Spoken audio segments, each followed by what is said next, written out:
Give it a few moments to get going. It always takes, usually 10-15 seconds at least, I think, before it kicks in. So I'll make a start from there. There you go. Now it's kicked in properly. Thank you. Good evening, ladies and chest feeders. We're still waiting at the moment for other guests to arrive. I keep checking back on the lines of communication, but I've not received any more updates so far, not since earlier today. So I don't know, maybe they're just running late, which is why we thought we might as well just click the button and we'll talk about some things, have a little bit of a catch up of the general situation as it is at the moment here in the UK, over in Spain and in the Netherlands. So like a general overview of the ongoing vaccine situation and the COVID situation in Europe. And if Please Stop the Ride and Anonymous do turn up, we can obviously start talking about other subjects, because I know Please Stop the Ride has got some subjects she wants to cover. But other than that, it was not my intention to make these broadcasts into just another kind of hangout chat for, just to add to another list of hangout chats. The whole purpose of them were to allow us to have that connection with people over in America and Canada, and talking about that bigger picture overview, which was often the perspective in particular of Jeff C, as well as ourselves and others. But it was to pick up on some of the threads of the work that he'd put out over the years for that bigger picture overview, and looking at some of the movements in the information and the developments in technologies and governmental changes, all that kind of stuff. You know what I'm referring to. We talk about it so often. But let's just have a bit of a chat for now, and we'll see if people turn up, if they can make it. If not, I don't want to go on too long, because as I said, the whole purpose of these shows were for that, rather than just to be another general chat show. So hello guys, we've got Pete in the room and Bod, Society of the Spectacle, as well, has been able to make it now that the situation has changed.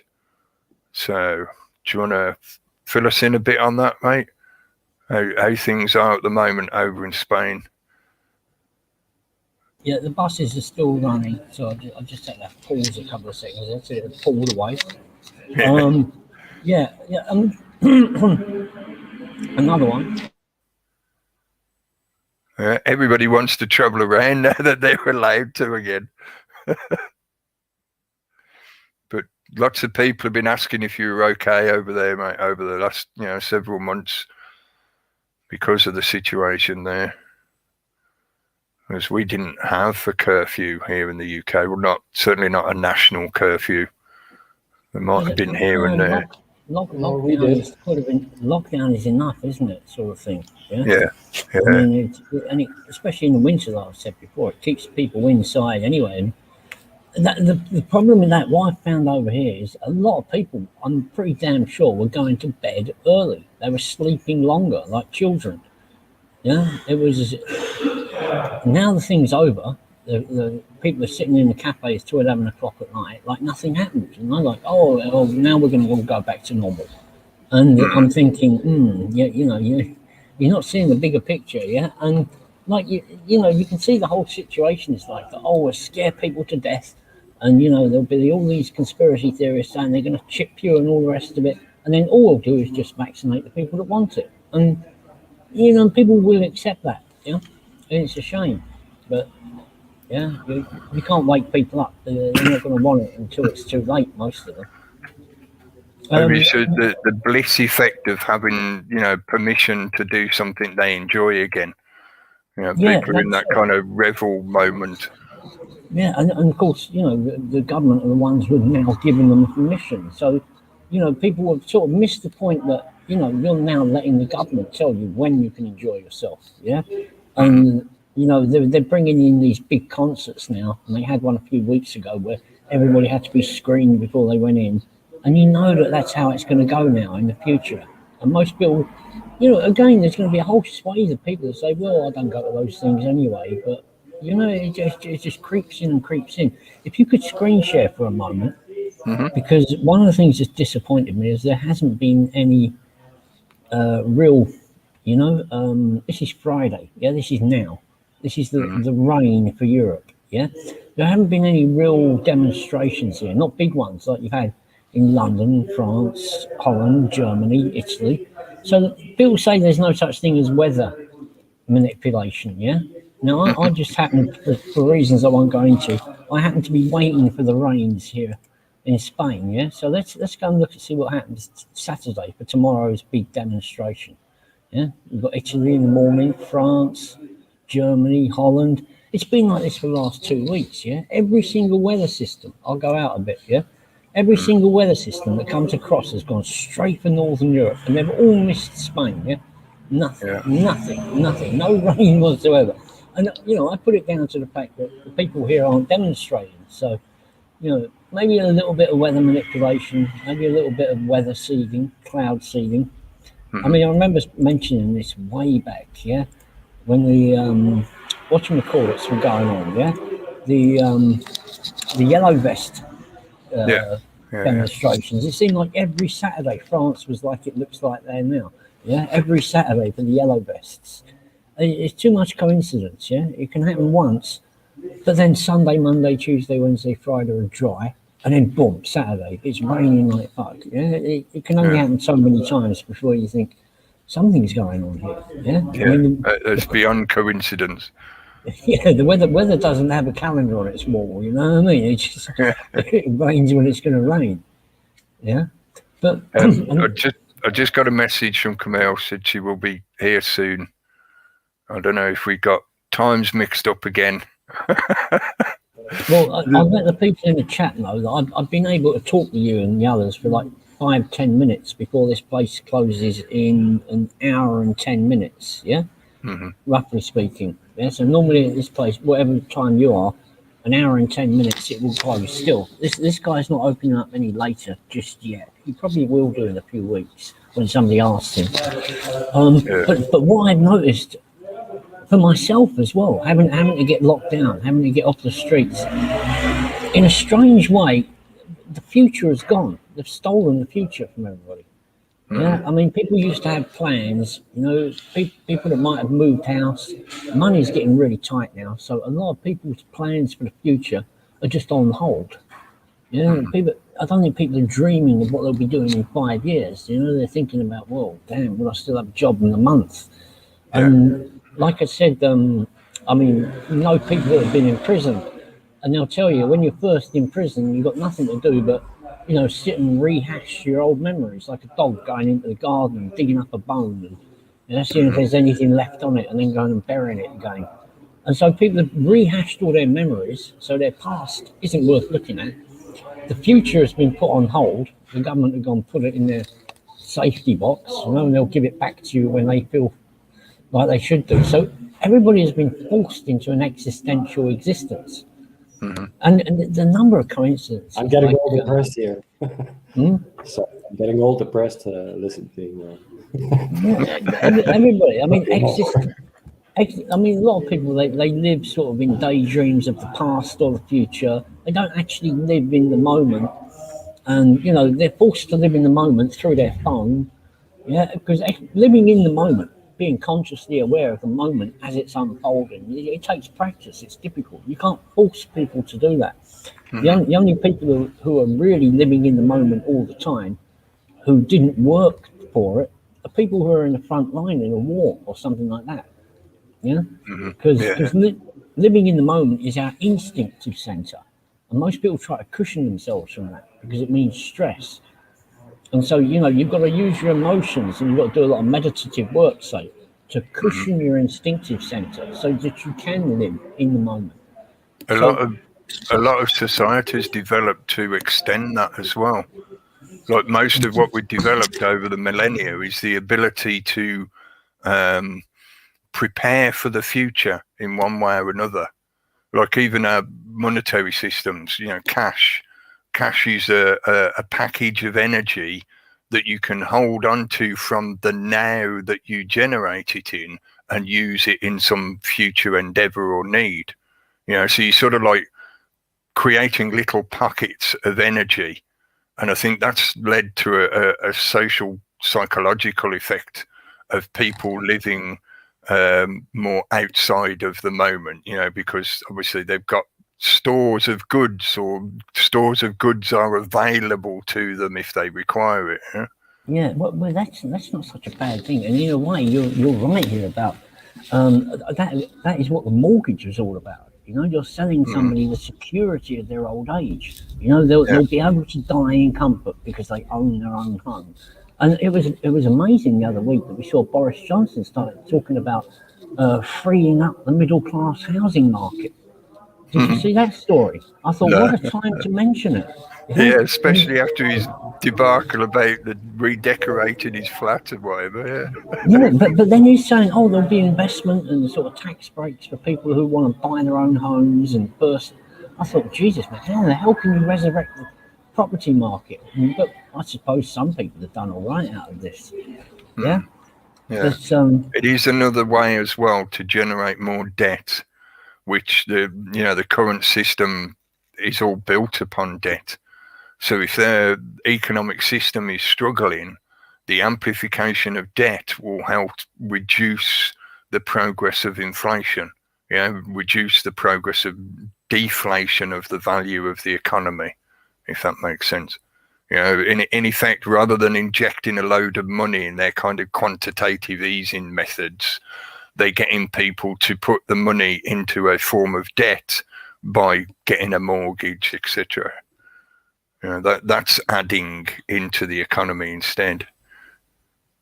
I'll tell you another thing I've noticed as well. I've said it before, I've been learning the language of eyes, because everybody's got a mask on.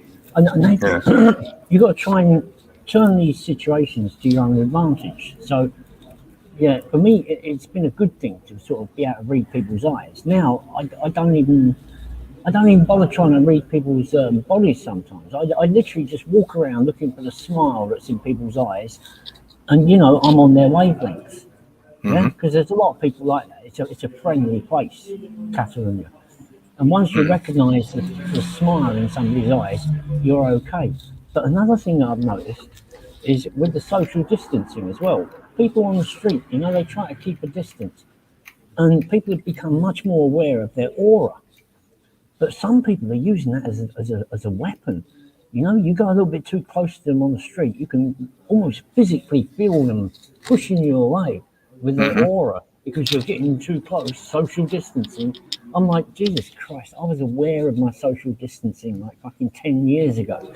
You've only been fucking aware of it for the last year. Don't be fucking spiritually giving me a punch in the face, because that's what that's what it's like. It's like a push from some people. They're becoming, like bumper cars when you was a kid, yeah? But 6 foot away, social distancing bumper cars. I felt it was appropriate when you were saying about the eyes, looking for the smile in people's eyes. I thought it was appropriate to show this image again. Oh, that left one is definitely a perpetual cry, isn't it? Yeah.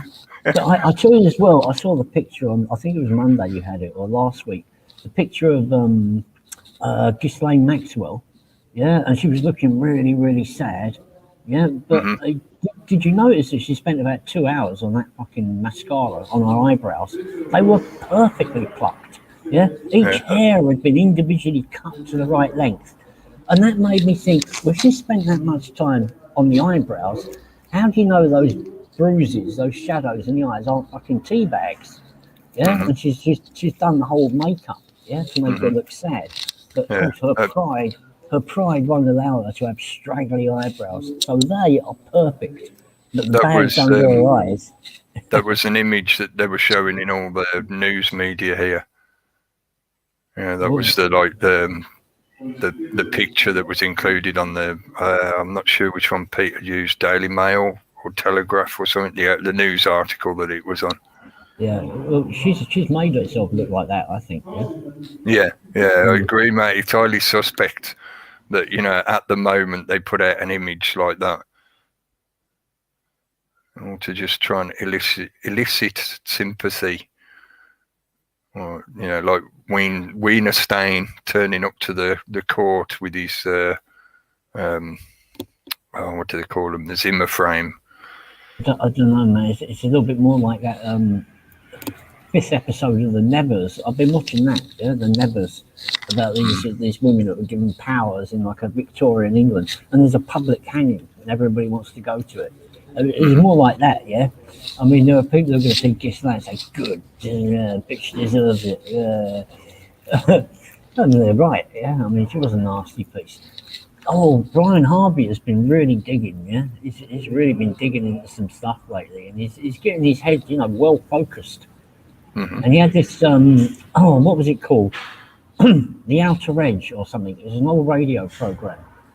Right. Edge Production Media. Yeah.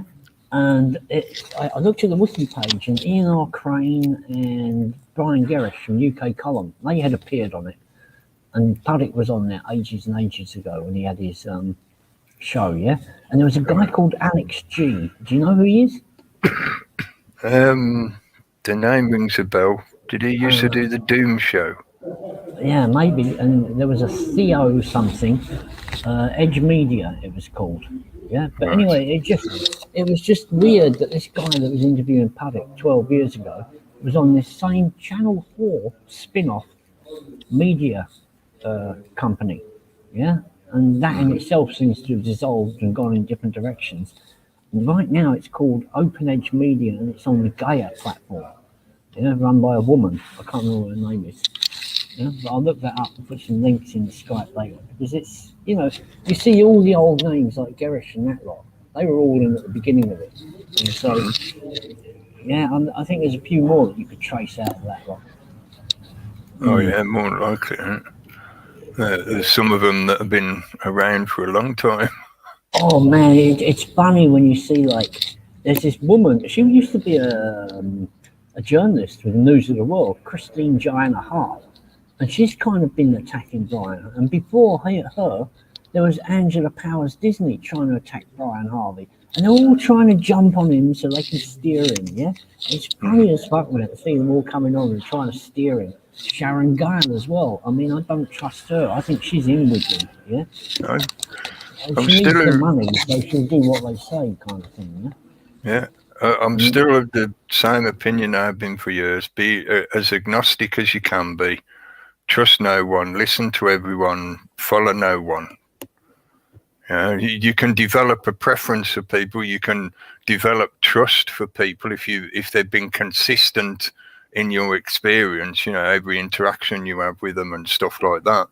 But really, don't put implicit trust into faces and talking heads on the internet. You shouldn't be doing that. It really is. Chat are saying Alex G died in 2019. Yeah, it could be. But he was one of the ones in that. Yeah, but it seems strange to me that this alternative media for the internet was actually a spin-off from Channel 4, a program that used to be on Channel 4. Yeah. There was a few. What was the one that Richard D. Hall always used to appear on? Because he had his own section on one of those cable TV platforms for a good while as well. It could have been the same one. Yeah, it was one of the first. Yeah. Yeah, it could have been. Yeah. It kind of on the Edge was one of the sections from it, but there was like 4 different sections that they used to do. Yeah. I'll tell you who else. It's about the information, like you're saying. So, Corbett Report. At the moment, Derek Rose of the Consciousness Resistance, his YouTube channels are down, but he's bringing out a new series called The Pyramid of Power, and it's 27 parts. Second part is out tonight. It's airing live. most of these you can watch for free. Yeah, it's quite easy to get a link from the Consciousness Resistance Network. I'll put a link in just a moment when I shut up. But the first episode was called Big Education, and it was about the Prussian education system.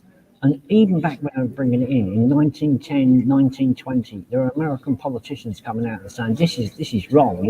You're not educating people, you're just teaching them how to be factory workers. They were saying it, over 100 years ago. Mm-hmm. So that was a good episode, yeah. Of course, it was Rockefeller who was financing a lot of this, yeah. I'm trying to find a direct link rather than a blooming redirect link. Right, okay, that one will do. That's straight off their website, and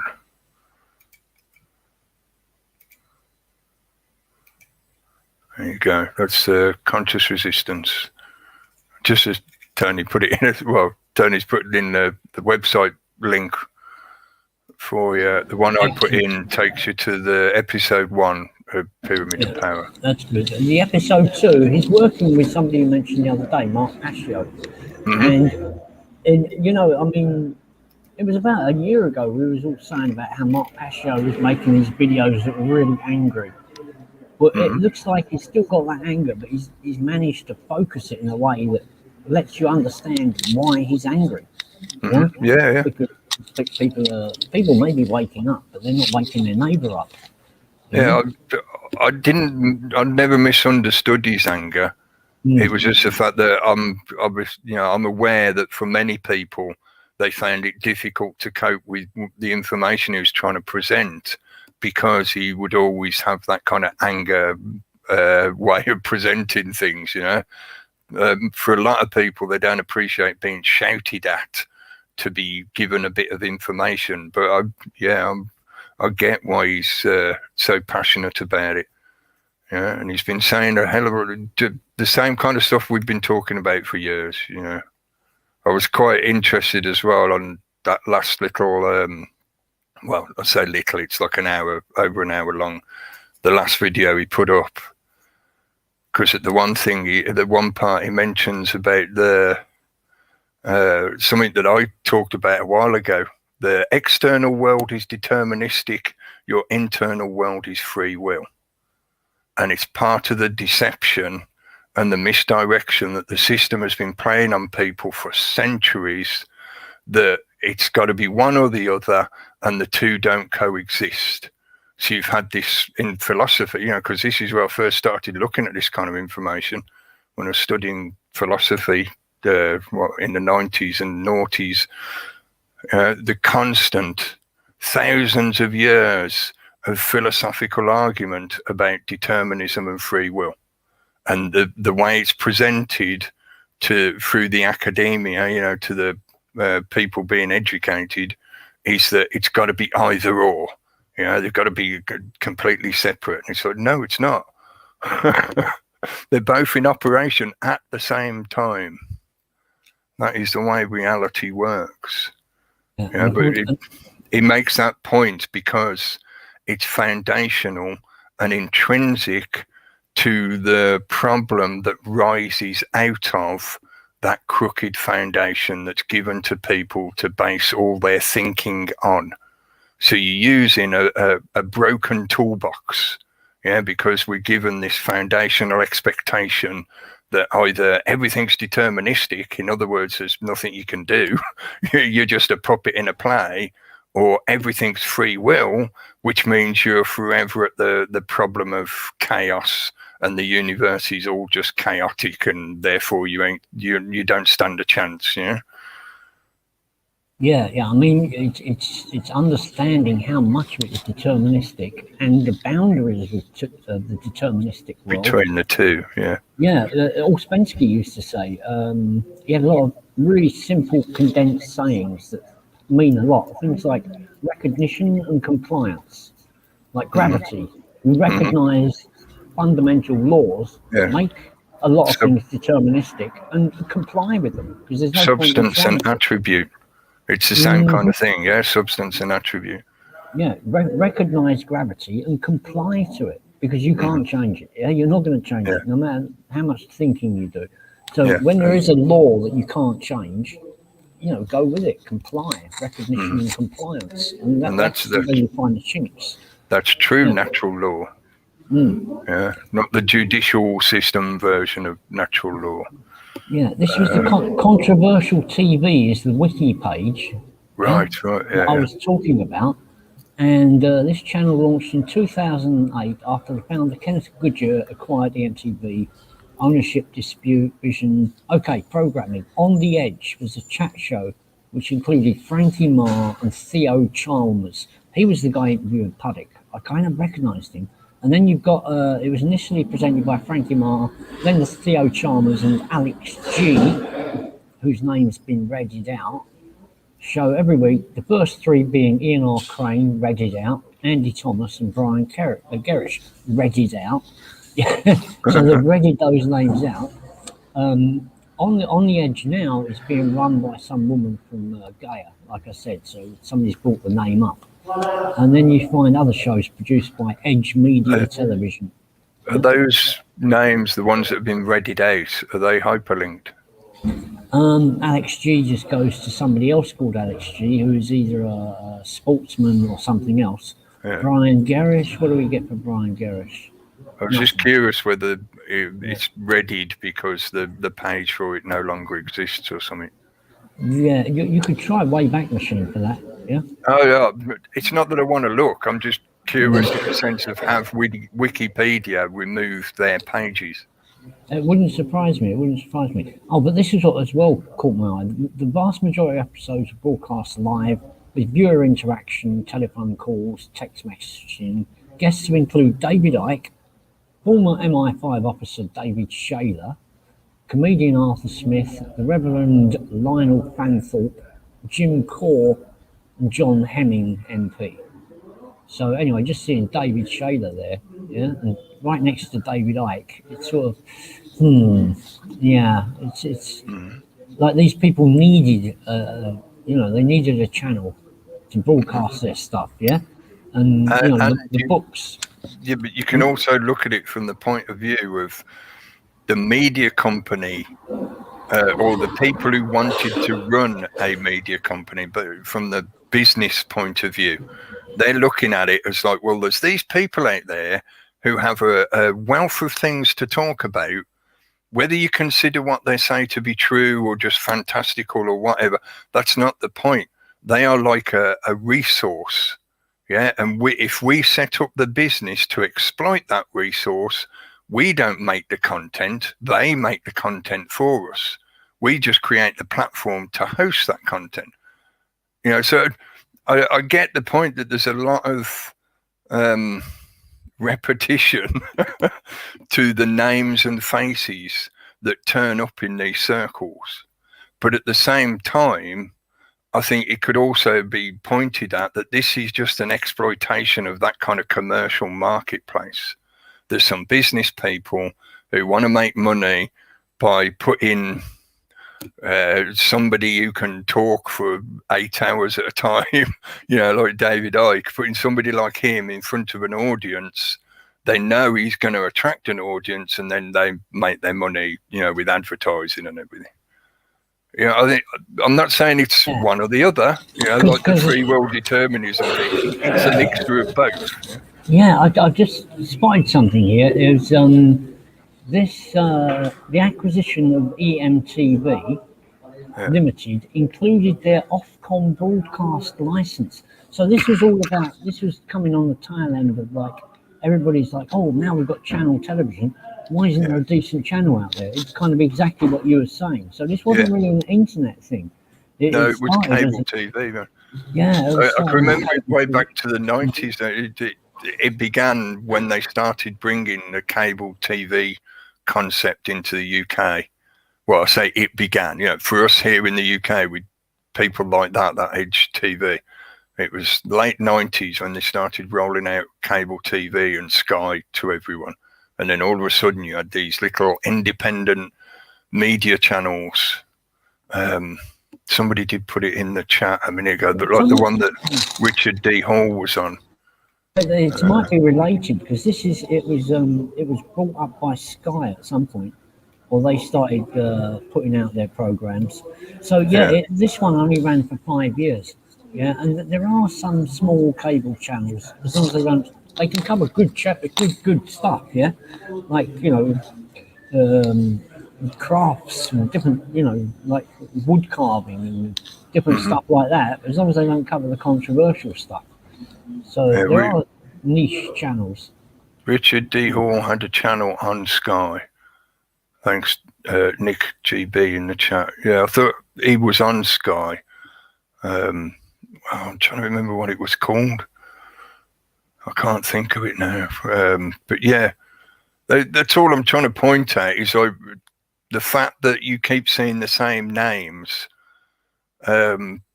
I sort of had this kind of experience back in the 90s when I started getting the books by people like David Icke. And, I saw that kind of media marketplace environment at the time before the rise of the internet, really took off, when you used to get that kind of information via newspapers or magazines more than anything, so there's like Fortune Times and New Scientist and things like that. You'd see the same names again and again and again, like David Icke, Jim Mars, Conspiracy Theorist Weekly. Yes, yeah, it is a marketplace unto itself that caters to a demographic that prior to the internet was fairly small worldwide. In terms of like a business marketplace, it wasn't exactly a whole lot of people. But since the internet and the ease of being able to exchange information like that, and in effect self-publish, because somebody like David Icke no longer has to go to a big publishing house and get them to print his books, whatever. He could self-publish onto the internet. Thanks to that demographic has risen tremendously. Combine that with the fact that they've purposefully wanted to trendify the whole concept of conspiracy theories so that they could play out this hyper-normalization narrative. We talked about that a lot over the years. In a sense, when I mentioned that it was only up for 5 years, it almost brings us back to what we were saying about determinism and free will. It's like they let free will go for about 5 years, and then they deterministically come along and close it all down again. Yeah. I like, in the past I referred to it as cropping. Yeah, in a business model sense, they allow certain areas to flourish until they become oversaturated. The marketplace becomes crowded, and then it starts to go into a bubble, and then they come along and crop off all the profits and introduce licenses or some other kind of governmental control on that area. And they do it purposefully in that fashion. They stoke things up and then come along and take what they want. There was a channel that you gave me a link to a few months back, and they do philosophical things, and they're like the psychology of taking down a tyranny and things like that. Do you remember what channel that was? Because they had one up the other day. But the guy, he's really keen for some reason on Nietzsche. Yeah. I think I know you mean. I'll have to find it to get the name. It's something ideas. It's not too far away on the thing. It was only 2 or 3 days ago that it was up. Yeah. But the fact was, he keeps Evolution Smith has got another one up as well. I know I haven't had the time to watch it yet, but his stuff's always worth a listen. It's a rehash of what he's been doing, but it was a long time since I saw his last one. But the thing is, this guy he likes the Academy of Ideas. The Academy of Ideas. Thank you. Yeah. I can stop looking for it now. He likes to quote Nietzsche a lot. Yeah, and the first thing I'd say about Nietzsche is, what happened to him? He ended up killing himself. Well, I don't think much of that philosophy, whatever it was. But the other thing is, have you ever been reading down a comment about under a video about vaccines and that? And somebody says, "Oh, I think the sheep are stupid. If they're stupid enough to go and get the vaccine, they deserve to die." That is a Nietzschean comment. Yeah. That is the kind of guy Nietzsche was. Yeah. And I don't think you can take that attitude. You can never lose your compassion, and you've got to keep forgiving these people. Even the ones that psychically give you a shove in the chest in the street to keep you social distanced. You've got to forgive them, and just hope that they wake up tomorrow, because one day they might do. Personally, I mean, again, like the free will argument and whatever, these kind of arguments have been going on for thousands of years. But in terms of Nietzsche, I disagree with a lot of people's interpretations of Nietzsche. When you're first shown his work, he seems really, really dark and very pessimistic and very, I want to say nihilistic, but that's exactly what I mean. Often his perception is misinterpreted as being pessimistic to the point of nihilism. And I think that is a misinterpretation. The thing that I find difficult with him is he did seem to get stuck and obsessed with that concept of existentialism, of do I actually exist? What can I prove that exists to myself? And what is that in this reality other than myself? Well, Rodney Collin, when Nietzsche talks about becoming a Superman, and Rodney Collin reckons that along with Byron, I think, and Shelley, a couple of German painters from around the 1870s or so, and Nietzsche and a few other people, they had all visited the guy who was going to teach Gurdjieff about higher consciousness. And some of them kind of got it. And people like Byron and Shelley, and he looks at one guy's work and he says that you can tell the difference between this guy. What was the guy's name? The one that he was a Swede. Faust? Not the play. Yeah. Faust, Dr. Faustus. No, not the play Dr. Faustus. It was a guy who... he did Peer Gynt, I think. Anyway, him. Yeah, he says if you look at his work before he went to Italy, to this school of consciousness, and afterwards, you can tell the difference. The guy has become a lot more conscious. And, working on self, doing that inner work, is in a way taking that path to becoming a superhuman. Somebody that can, somebody that can rise above the pettiness of day-to-day things. And Nietzsche had those ideas. He knew the reality of them. He'd probably seen other men, but he just never made that step himself. Nietzsche did drugs. So he could never, he can never sort of detach himself from the negative things around him, which you have to do. Don't let them affect you so much. He's the kind of guy who would have ended up shouting at his television, I think. To understand Nietzsche, you have to have taken drugs, and a lot of it. And it's that why I say I think he got stuck on that kind of question of what does really exist beyond myself, what can I prove to myself kind of thing, because he didn't make that progress. So he's forever in that situation of trying to achieve godhood, basically. It can be seen as being quite dark and pessimistic, but I don't think that's really what he was stuck on. He was stuck on kind of the Descartes conundrum, of am I spirit or am I man? And that perpetual pursuit of the Übermensch, of the Superman, is kind of like trying to create a physical transition to your true spiritual self, which is, ultimately powerful like a super being, but trying to have that in this realm. That's why I think that's why I say he got stuck on existentialism. Well, I would say the soul, the spirit, sits within the body like a bulb within a lampshade. I like the radio signal, the radio signal analogy, and your physical body is like an antenna, and your soul is part of that, like the signal coming into a radio receiver. If you destroy the radio receiver, the signal doesn't disappear. Yeah, but it's a transceiver, and not only does it receive, but it transmits as well. And you need good filters. So your body, your personality are the filter for your soul. That way other people can see your light shining. They can hear that you're talking from spirit.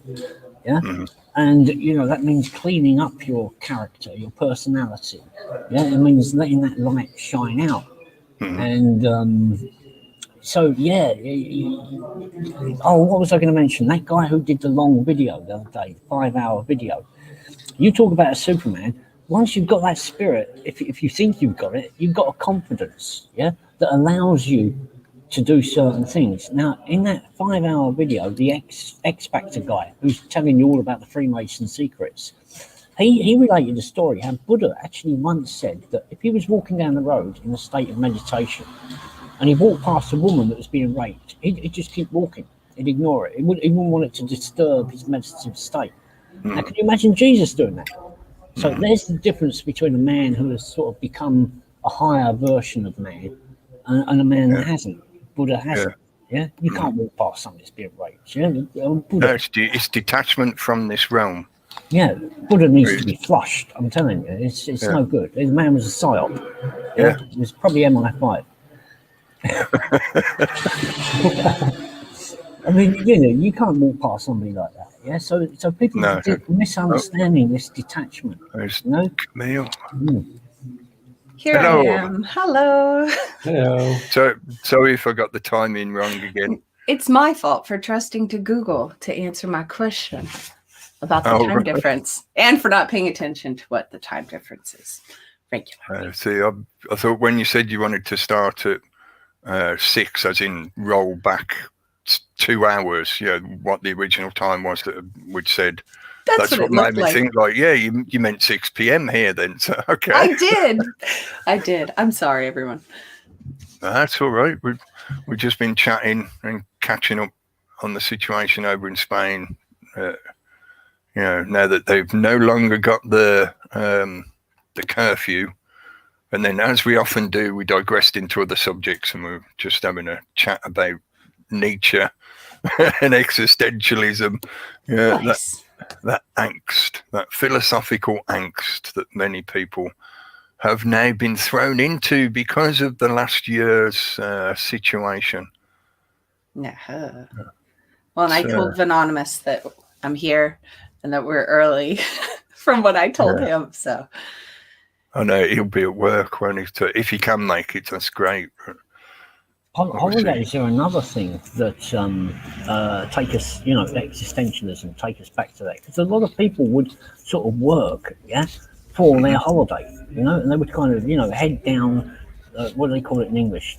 Put your head to the grindstone until holiday comes. And that's the time when you get to really, enjoy yourself for a few weeks. Well, people are now beginning to look at a future where there are no holidays anymore. I do agree with you, but I think that's part of what they've been deliberately playing on now coming into summer. This is why they've been drip feeding the story, the script into the media here, saying things like, we're in discussions about a green list, as in a list of countries that will be okay for you to travel to. Whereas, I don't want to speak for everyone, but I'm certainly confident that I already knew they were going to be doing something like that with this agenda.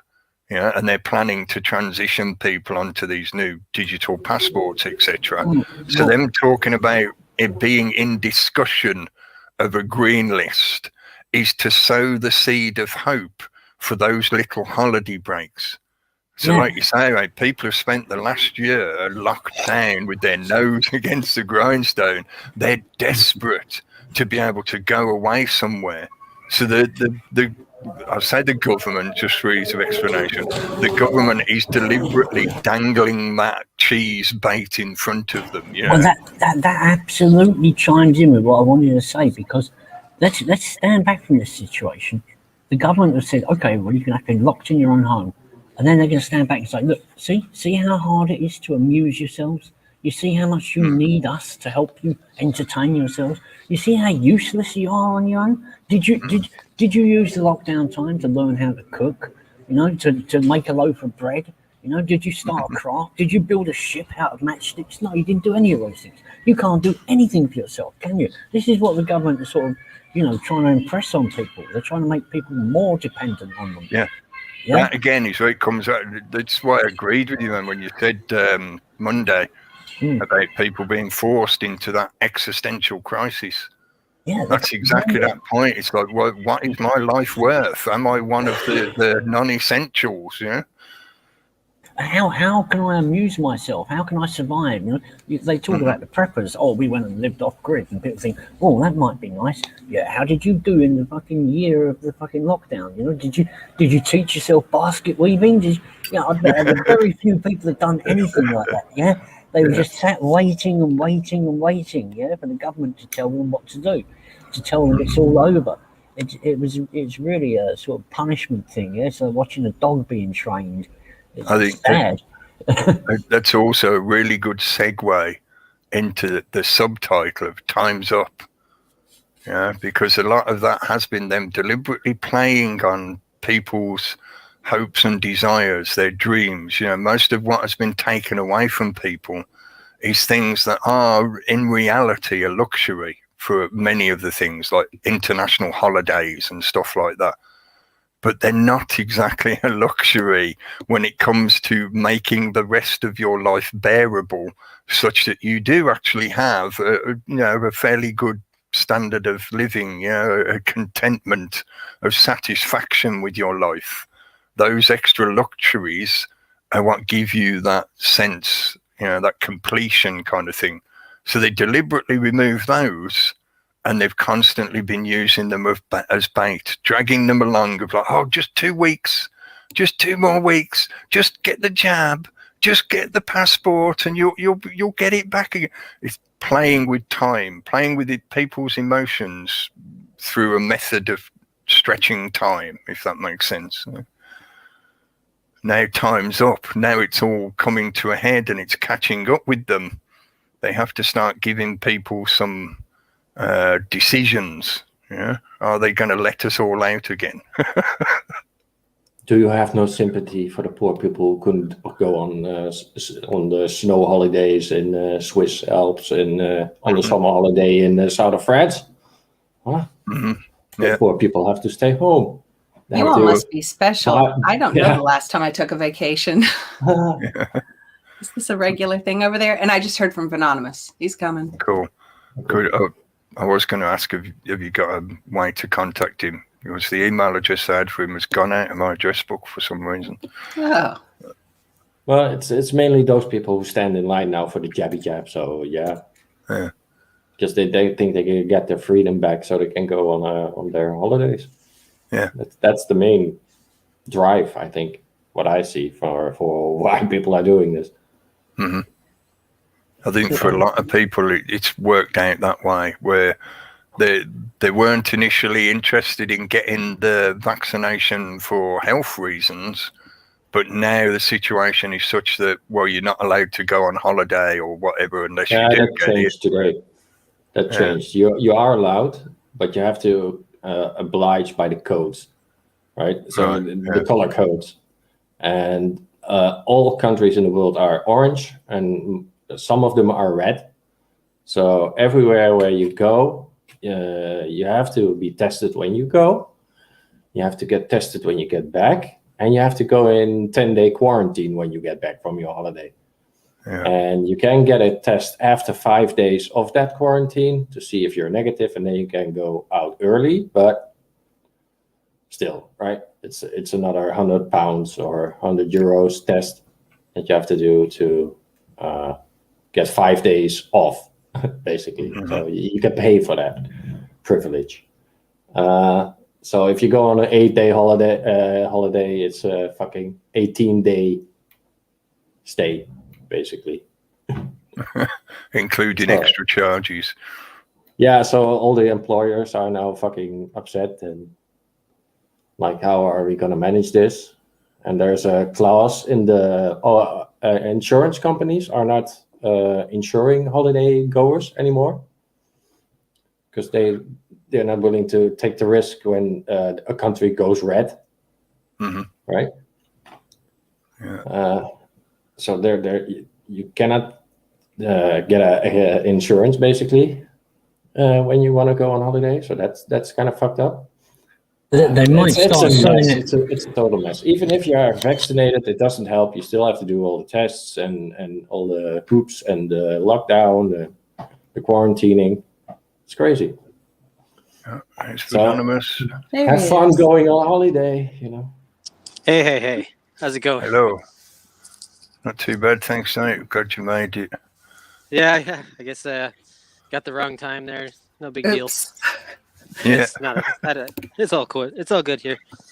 We spoke. Well, I say we. I shouldn't put it on to everyone else. I'm supposed to be able to read the time, and I still keep making the same mistakes with getting the international times coordinated. It's fitting given the subject of Yeah. the show. So my time was up, and I didn't even know. I just checked the computer and I saw you were live, and I'm like, oh no. Time's up. You're supposed to be here. yeah. Oh well. Oh, welcome to the show. Thank you. Hello to everyone in the chat as well. I'm sorry I didn't think to say hello at the start, and thanks to Tony for putting the links in. I did try the link for Jeff's channel earlier and it wasn't working. So I'm not sure if that link is now defunct or what's happened to the channel. Is it just the link that's broken, or have they took his channel down there? I have not checked in a while, so who knows? Someone might want to go check that out. Yeah, it's been at least since the last show, I think, since I checked it. Yes, so unfortunately, the link that's in the little blurb that says for Jeff Censored channel doesn't seem to be working anymore, folks. I was trying to look up some of Jeff's videos on Time's Up, and I just was having trouble doing it. Couldn't find anything. I know he was very concerned about back in like 2018 or whatever. He was very concerned that the symbolism for the clock symbolism was a sign that there was time was up kind of thing, and the Time's Up movement and all that stuff. He was very concerned about that. So I think he was right. Yeah. It was also some of the talking heads. I don't know if this went out sort of internationally. I know I saw a bit of it here. And I think it was primarily connected to the Extinction Rebellion. When they first really sort of started up and started, I was going to say gaining momentum, but most of it is, what do they call it? Greenwashed, astroturfed. Sorry, that was a phrase I was trying to think of. Most of it is astroturfed. So, they didn't exactly gain steam. They were just sort of put out there the way it was. But anyway, they used that concept and that phrase, and they made quite a stink of it, of like, time's up, there's no more time anymore, we're in an emergency, it's a climate crisis and all that kind of narrative. And they seem to drop that slogan very rapidly. Certainly, I think before we got to the actual announcements about the COVID shenanigans. But yeah, it was sort of seeded into some of the talking heads, talking points, mostly, as far as I remember, connected to Extinction Rebellion. But I'm sure I heard other talking heads sort of dropping it as a slogan, as they do, TikTok, time's up. I'll put a link into the chat in a minute of Evolution Smith and the occult significance, of the coronavirus and everything else, Yeah, and cool. in it, he talks about the Saturn-Jupiter conjunction, which happens every 20 years. And in fact, it happened in Pluto, and it happened in Capricorn, which is an Earth sign. Sorry, not Capricorn. It happened in Aquarius, and this was the first time, because the Jupiter-Saturn connection, for some strange reason, kind of happens in 5 Earth signs, one after another. And then it starts happening in 5 air signs. That's not exact, but it's close, So this is the Great Reset, and he says that was the Great Reset back in December 2020, wasn't it? Or was it January, when we had the Saturn Jupiter conjunction? And, these people, they're very much into their astrology, and he draws all these connections with that, Yeah, So, I recommend if you put the link in for the last one he put up, check his channel and look for the earlier ones as well. I'm not sure if it was the last one he did, the number 4. It might have been the one before that, but he does go into specifically that conjunction time period, that cycle. So if you want to check in about that information, go and check his videos out. He's certainly done a great job putting it together. I've noted as well. I remember we talked about this however many weeks ago when he put it out. It's that connection to the Venus cycle as well, the Venusian cycle, because that's a base 20 cycle, and that's why a lot of the older cultures focused on tracking Venus, because it seemed to have this kind of how can I put it? It's like a measuring stick for the solar cycles, for the cycles of the rest of the solar system, yeah. But there's obviously it's also like an extended. That Saturn conjunction fits in nicely on that base 20 calculation. It's also a very schizophrenic, polarized thing, Venus, because sometimes it's the morning star, sometimes it's the evening star. So people would have tried to make sense of what was going on in those terms, because when you see something like this, Venus, sometimes it's in the morning, sometimes, well, is it any different? Are things any different when Venus is in the morning? This is, people try to understand the world around them. This is where a lot of the religious ideas come from. Not all these esoteric ideas and planetary astrology ideas are bad. A lot of them are misguided, but, they all came basically, I mean, you go back a few thousand years, there were bad people, but I don't think there was any sort of like intelligent evil there is the way there is today. People just trying to understand what was going on, and they used every measuring stick that they could find. So Camille, tell us about this. Oh, this is that Time's Up movement. This is and you keep saying Venus, isn't the thing? Men are from Mars and women are from Venus. Isn't that a book or something? And now they're selling it as the ladies' time. Yeah. And a song. And a song, yeah. Oh, I don't know the song. This is it's a massive subject matter, but just to add this, it's also part of that them controlling the sacred feminine.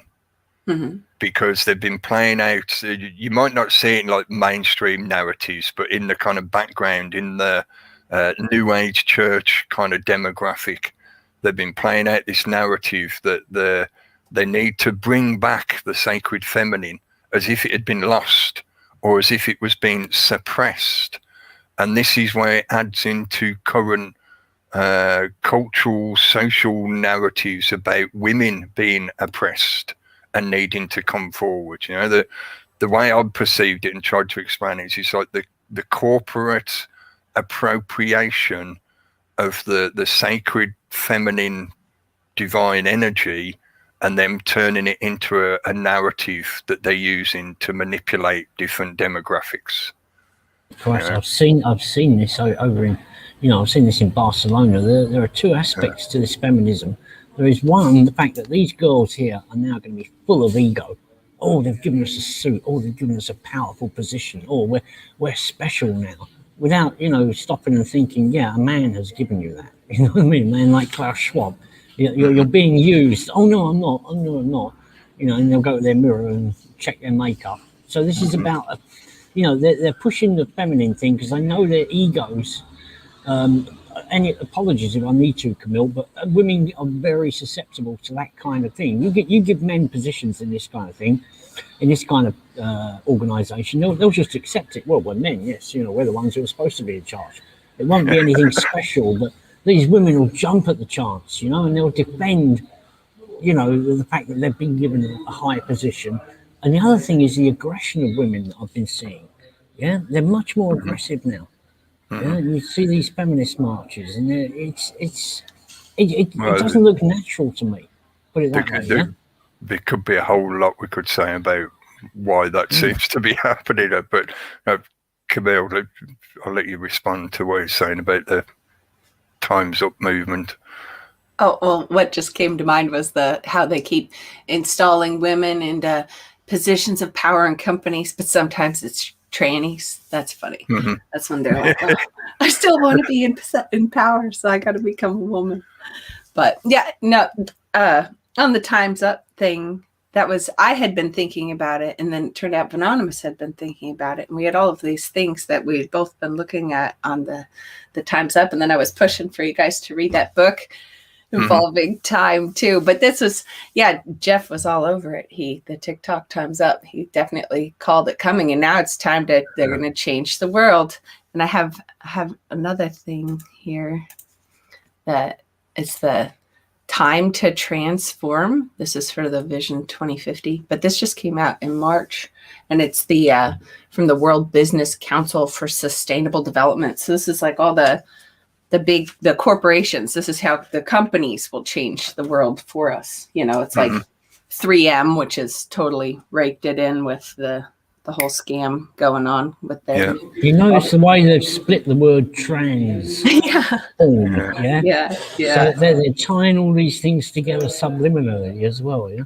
Assume you're transform, because you could take those words as being totally separate words. Your form is now that of a trans. You are a transform. And trans is also beyond. So it'll be like this is moving us into the digital space, even to beyond your form. Yeah. But this is characters like Bayer and Microsoft and Nestle and Shell and Unilever. The Unilever CEO, he was saying, I have all this stuff written down. He was saying, was this at the Davos?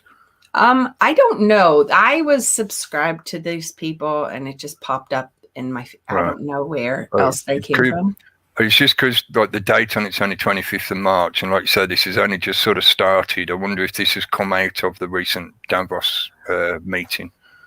It may have. I mean, it's all the companies, and that Unilever CEO guy saying that the companies need to build this ecosystem of action, creating an unstoppable movement towards 2050. And the things that they want to do, I have all kinds of them written down here. It's just like the synthetic biology future, circular everything where there is no waste, and all of the food and the water and that does bring in the World Economic Forum, actually, because one of the things they're pushing is this 50-liter home. Like the average home uses way more water than that, and they want everyone to stick to 50 liters per day or whatever, and they're gonna do these non-traditional water resources, which gray water, you could do that, but to force everybody to be in that, and that the World Economic Forum is one of their core partners. They have been for the past several years, certainly here in the UK. I'm not sure if this has been happening elsewhere, but they've been steadily rolling out water meters and encouraging people to switch to using a water metered connection. So similar to how a smart meter works for your electricity, a water meter can more accurately count your consumption. And they've done the usual kind of process where they offer people incentives and discounts and things like this to have one fitted. And for most of the people I know who've had one, they said, they've benefited, they've saved money from having it. They gave you the option? Yeah. They just come and at the moment here. Yeah, that's the thing. At the moment, it is still optional, but it adds into what you're saying now. They're talking about introducing a quota, a limit. That kind of metering technology means they'll be able to implement a limit. Once you go over that amount, they might start charging you extra or whatever. Yeah. But I mentioned I think on Monday. Just be straight up cut off. I mentioned on Monday, how there are towns here where they run these things out in some towns and then others. They're putting RFID chips in people's garbage. Yeah. And the sad thing is that the real answer to this is take your own bags or use paper bags at the local fruit and vegetable shop, come back and compost it yourself. But people won't do that. People can't see what's coming down the line. You don't have to put all your rubbish plastic rubbish in a plastic bag, have it weighed, and then have them charge you for it. You could make an effort now, do those changes now, have your own compost heap, or find one person in your community somewhere, who does have a garden and a compost heap, and say, hey, how about I bring my things to you? And you could reduce your own waste in a good way, voluntarily. So, there are those who are going to say, well, somebody has to do this because people aren't doing it themselves. And there is a grain of truth in that. And that's the sad thing about this. We're letting them do this to us. And we should have been making more of an effort. Well, not just us, but like everybody could have been making more of an effort So they wouldn't have had the excuses to roll these things out. They programmed people into being this way too, and now all the education and everything is pointing and leading people toward you have to give your trash to these systems that are going to be built to reuse them and to put them to the best use. My city rolled out a new garbage system where they delivered a composting bin, a cart or whatever on wheels, and a garbage cart on wheels, and they have a new system now. I only have to do it, and if we don't do it the way that they want us to, then they just won't pick up our trash. But I have my own composting bin, so I don't need their stupid compost. But they do break down meat and bone stuff, so I guess that's useful. You can plant melons on that. You dig a big deep hole, they say, and then put melon seeds on top after you put the dirt back in with your meats. I'll get some pigs. Yeah, You're not I'll allowed get to dig pigs. in the city. Oh, right. Not that deep. Not that deep. But it's crazy. The education and the push for the children into this whole the bioeconomy and the circular everything. I've got it on the list of things to show, not today, but it's so crazy. And they're teaching the parents right along, like the children are bringing the information to teach the parents on this new way because you did it all wrong. Yeah.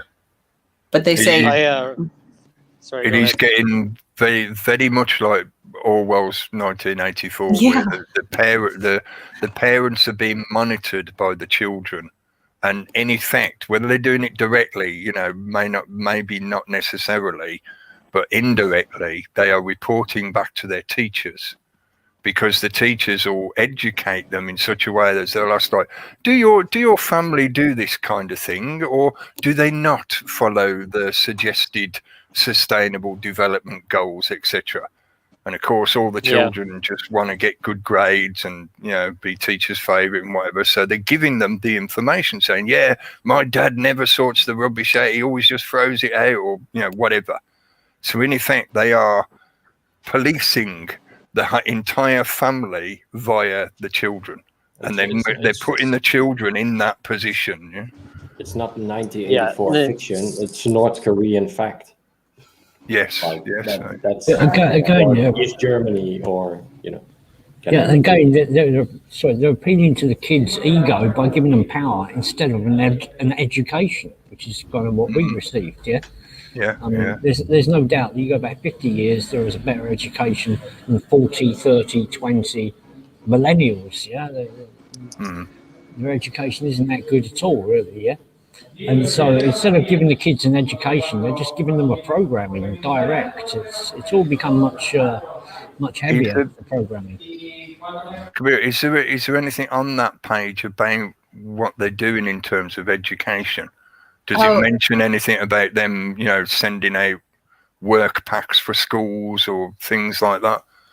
Well, I wrote down some key things from the big paper here about it, because they say that this document, they said that it defines the system change that will be necessary. So I'd have to flip through to find one specifically about education. I printed it out here, or most of it. But I do know that they're talking in here how they're going to transition people more to value access more than ownership and all that sort of thing. Like it's 2030 and I don't own anything, and that they're moving everything into a service. Yes, everything. A service. And they say that the companies and the governments and the people are going to have to move in a 3-legged lockstep to make this happen. Yeah. You thought the masks were bad enough. That is such subtle NLP of like, our dick's bigger than yours. Yeah.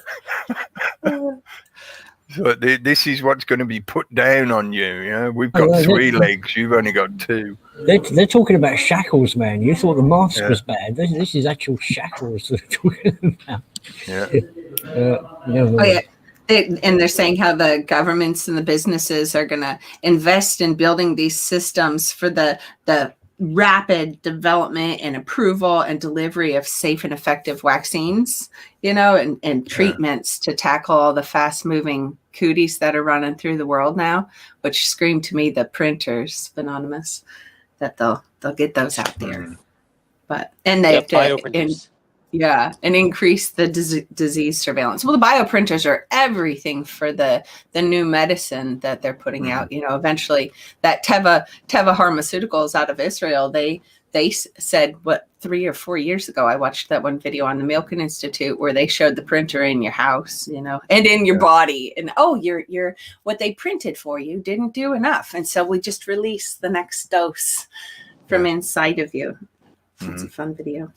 And that they're working with this synthetic biology and digital health to make this step change on everything. Just like they talked about with the plants when they change the tiny life inside of the plants. They don't need to genetically engineer them. They get their step change through the life. And this as well is part of the reason why I've been so adamant about them not needing to put a chip inside you. Yeah, because there's been that constant thread all year, and they're still trying to play it out now. Yeah, I know the system will happily inject a tracking chip into you if you let them. I don't know that they need to inject it. You know, exactly. I'm looking at all this stuff for this huge ongoing thing that just I can't seem to wrap up. I don't think it's going to involve injection either. So, although I think again, this is part of the psychological war, and I've talked about ego a lot, but the idea of a chip, it appeals to people's egos, like they're going to chip me, the individual. They don't even see you as an individual. You're a number. For them, it's a statistics game. You know, can we cut the population by 30%? They don't care whose name is in the 30%. They don't care about these things. They just care about making sure they have control over like 90% of people. The rest would be good. The rest would be a healthy ghetto. Where creative things take place. Or a control group. Because I know that's been certainly people have brought it up over the last year. You know, in this ongoing experiment that they've been doing, because it is, by their own words, an experiment, then in the way they're operating it, according to them, there is no control group. So all those people who don't have the injection, don't have the vaccine, are the control group. And I might have talked about this in one of the recent episodes, but part of their thinking is they know full well there will always be an enclave made up of Mr. Savage. Yeah, like Huxley described it in Brave New World, there's always some people that, for whatever their reason, they don't want to, or they're excluded from that perfect utopian society as he described it. You know, they know that that's something that will naturally happen, and they make use of it. They know they can never truly eradicate all of us that disagree with them. You know, plus they don't want to. It's in their benefit to have us there as that kind of control group. No, it doesn't matter. The target is the children. I think that as soon as they can jab the children at will, whenever they see the need to do that, then I don't want to half-ass explain what I'm going to try and show in this thing that I'm working on, but I do think that beyond the shots and everything, that really it's what we're ingesting, like Jeff and I talked about all the time. You know, you have to now. We should have before, but we have to now really move away from what we're getting for our food, like where you have to know where it's coming from, and even that's not safe. But you have to remove as many middlemen as possible, because it's in this time, like the spores, or how they're putting those engineered spores on the lettuce, and sure, it's only lettuce, how they're putting that on there, and the spores are nothing to mess around with. And just as a note, in case people don't know, if they didn't see your coverage of that, they're like tracking devices, aren't they? Yeah, they're like a corporate brand tracking device for logistics purposes. They can track where these items go by finding these spores that were attached to them. Track, and it's what were the specific spores designed to do, because in some cases they use the same, and they mention it in that video that I shared, and I really appreciate it. Ice Age Farmer had shared the video clips too, that they're using a probiotic spore, or a spore that's being used as probiotics. And the one thing I showed in a video quite a ways back was how the one company, their spores are tailored to create up to 25 antibiotics inside of you, so it's all about what it's designed to do. And they love these things, these little, there's so many patented versions. I'm working on it. I think what we've got to watch out for with that is that we see with Bill Gates releasing these mosquitoes. If they start releasing those spores into the wild, they have. They already have. They already have. Yeah. But to a much larger extent, because I'm trying to find ways at the moment, slowly teaching myself how to eat from the woods, from the hedgerows, all the different wild foraging plants. And I mean, if they're going to be releasing these spores in the wild, and I think the Bill Gates and the mosquitoes, that's how they start. Well, we've got a genetically modified thing, but it's going to help get rid of the mosquitoes. That's a good thing. But messing with people's food, they really don't need to do that. And it doesn't take a lot of intelligence or education to realise you don't need to mess with the food. Yeah, I mean, and I have no way to say how far back they've been able to mess with these things to do their bidding. I don't know. I only know what I read and see, but that I know I have this book. It's a government-ish book. It's in my Arctic sea ice video. I show a picture of it, but it's the history of cloud seeding, and it was about Project Cirrus, which was General Electric and the government doing how to seed clouds. And one of the things that they practiced and tried on, and this is what the 40s and the 50s, but they used spores at one point to try to seed clouds with spores. So who knows where it all is and what it's designed to do. And I don't know, I see trees dying all around. It's like, what have they done? What have they spread? And it is really, it's insane. Yeah. Thanks to Taz posting this in the chat room. If you haven't seen that, check out that guy Scott Webb's video. It should be in my list of my liked videos at some point from a few days ago. He covered the Chatham House, what would you call it, like their little project presentation, the futurescape of what it would be like living in London over the next 100 years. And in that, they cover to a tiny degree. Yeah, they're not telling the public this kind of information like you're talking about. Yeah, they just make mention about things like the use of biotech for farming purposes, micro farms, things like that. Or altering your food, etc., to make it better for you.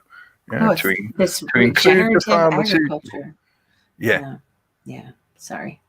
So check that out, folks, if you haven't seen it. Do you remember that famous meme of a house in Los Angeles, and the garden wasn't that big, and the meme underneath it, I assume it was true, it said like they take about 4 tons of food out of that one garden each year. Yeah, did you ever see that? So I mean, I haven't seen that particular one, but I have seen evidence of other people showing that through the use of permaculture, from a half-acre site, you can easily produce that kind of amount of food, right? Yeah, you'll get multiple tons per year, no problem. Yeah, the plants like growing together. Yeah. You can produce about 30,000 pounds of potatoes on 1 acre, what I believe it is. Yeah. Something like that. But I did a video recently covering this thing called Policy Horizons. It's a government organization in Canada, and it's talking all about the convergence of people with machines. Basically, it's just out in the open. It's the biodigital world that they're building. It's crazy. So they're not shy about that, huh? They're not shy about it. No. Well, and and the woman that runs it, she was formerly the World Economic Forum, of course. They're not shy about it, but it seems whenever we want to talk about it, whenever you make a video about it, the algorithm squishes it. Yeah, because I was just thinking, I haven't had any notifications from you, mate, for ages. So YouTube's not showing me the notifications for your channel or something. You know what it's like, but Yeah. Well, for They're not Anonymous, you got to exactly. be subscribed to both channels. I think I am. He's as been far as going I remember, back and I am, forth. Definitely. I won't keep this up on the screen, but I just want to say a couple of I just things. got clear.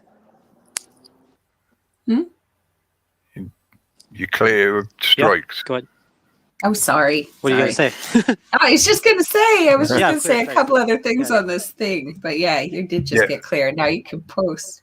But I was just going to say, there were a few other things I had written down here, how they were talking about how this is the businesses, they're looking to shift from just like money. You know, that's not the only thing that'll determine your worth, sort of thing. And that how biological wastes will be a valuable resource, you know, that whole, the waste streams in your food nightmare thing. That's, yeah, not just your food, in your everything.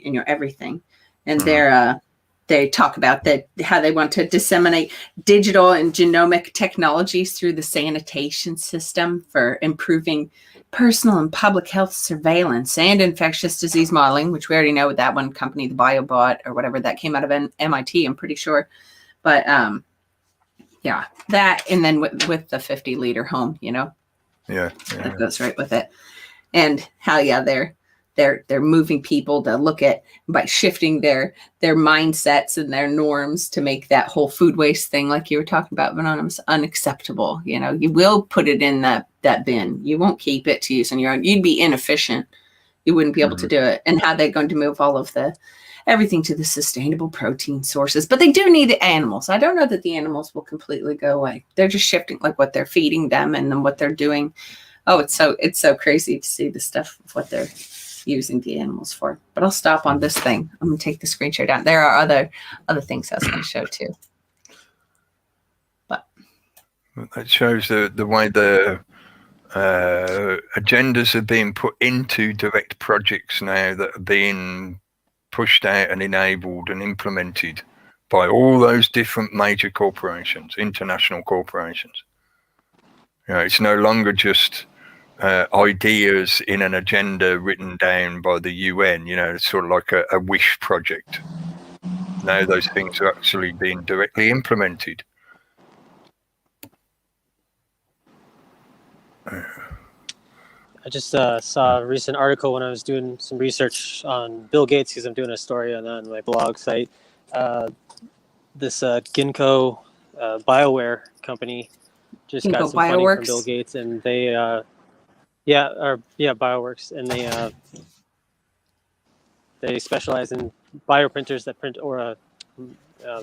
microbes, and so they their whole thing is, instead of buying products, you could just print them yourself, grow them yourself. yeah, and they're one of those nice foundries that, where you can reach out to them and they'll make your thing for you, so you can What does it work from? Policy Horizons. What's the base resource that they use in the printer? What's the resource that they put into the printer to print the stuff out? different things that I've heard for didn't look into their company yet. Craig Venter has been working on this whole digital to biological converter thing. You know, you type in the code and it's just the same thing with the mRNA printer.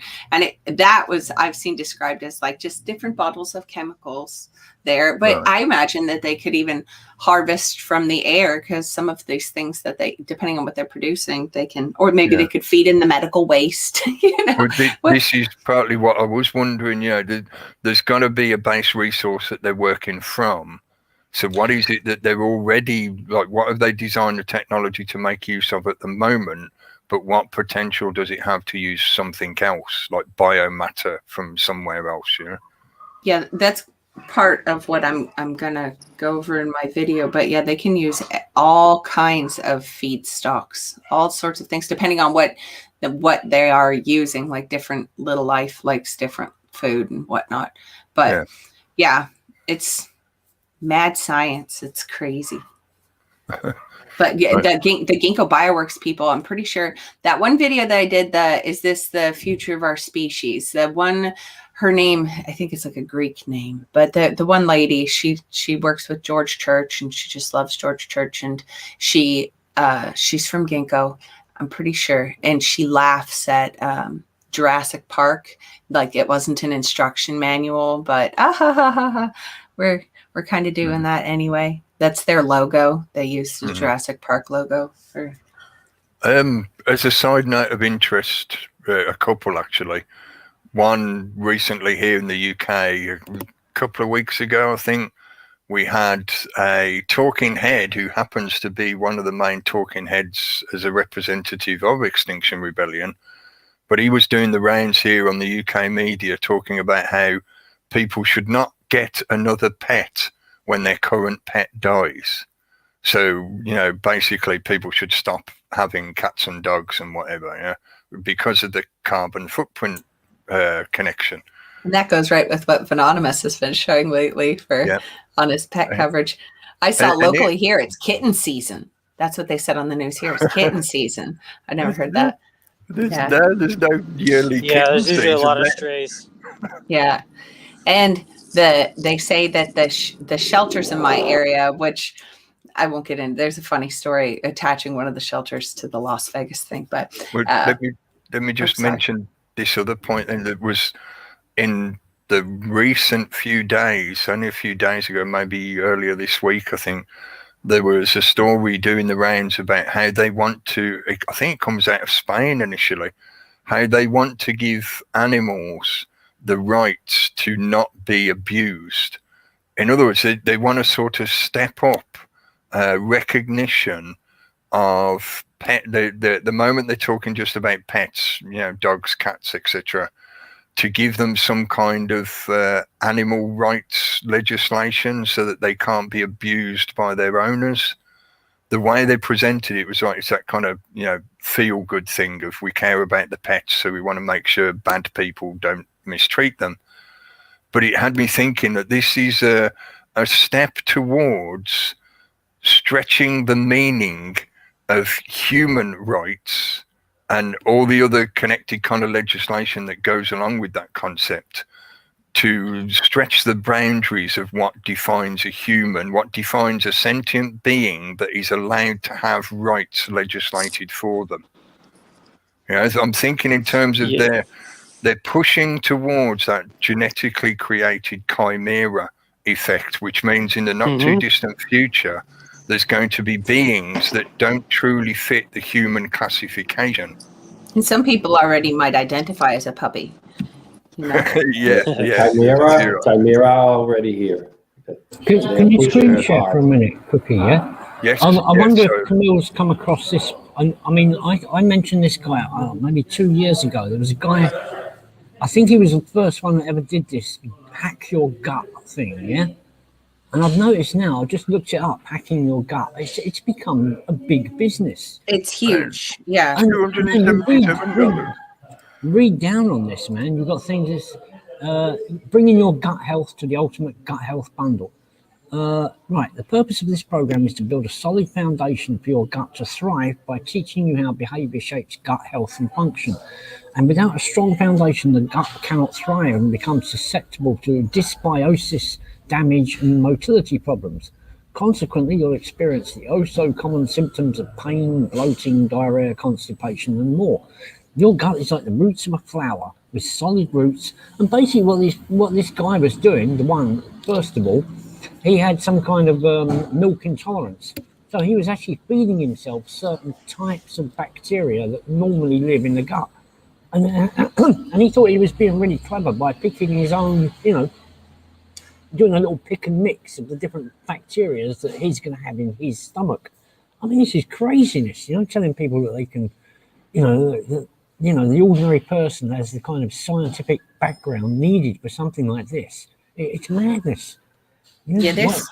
There's so much with this gut health stuff, and they definitely, I think they're going to take people that have felt sick and felt like been overweight and tired and all this stuff, and they're going to put their newly engineered life in there, and they're going to feel great, and they'll just be totally different, but totally part of the Borg, right? Because it's this new life, and some of this life is hostile and takes over your other life and makes like biofilms and stuff inside of you, and it's crazy.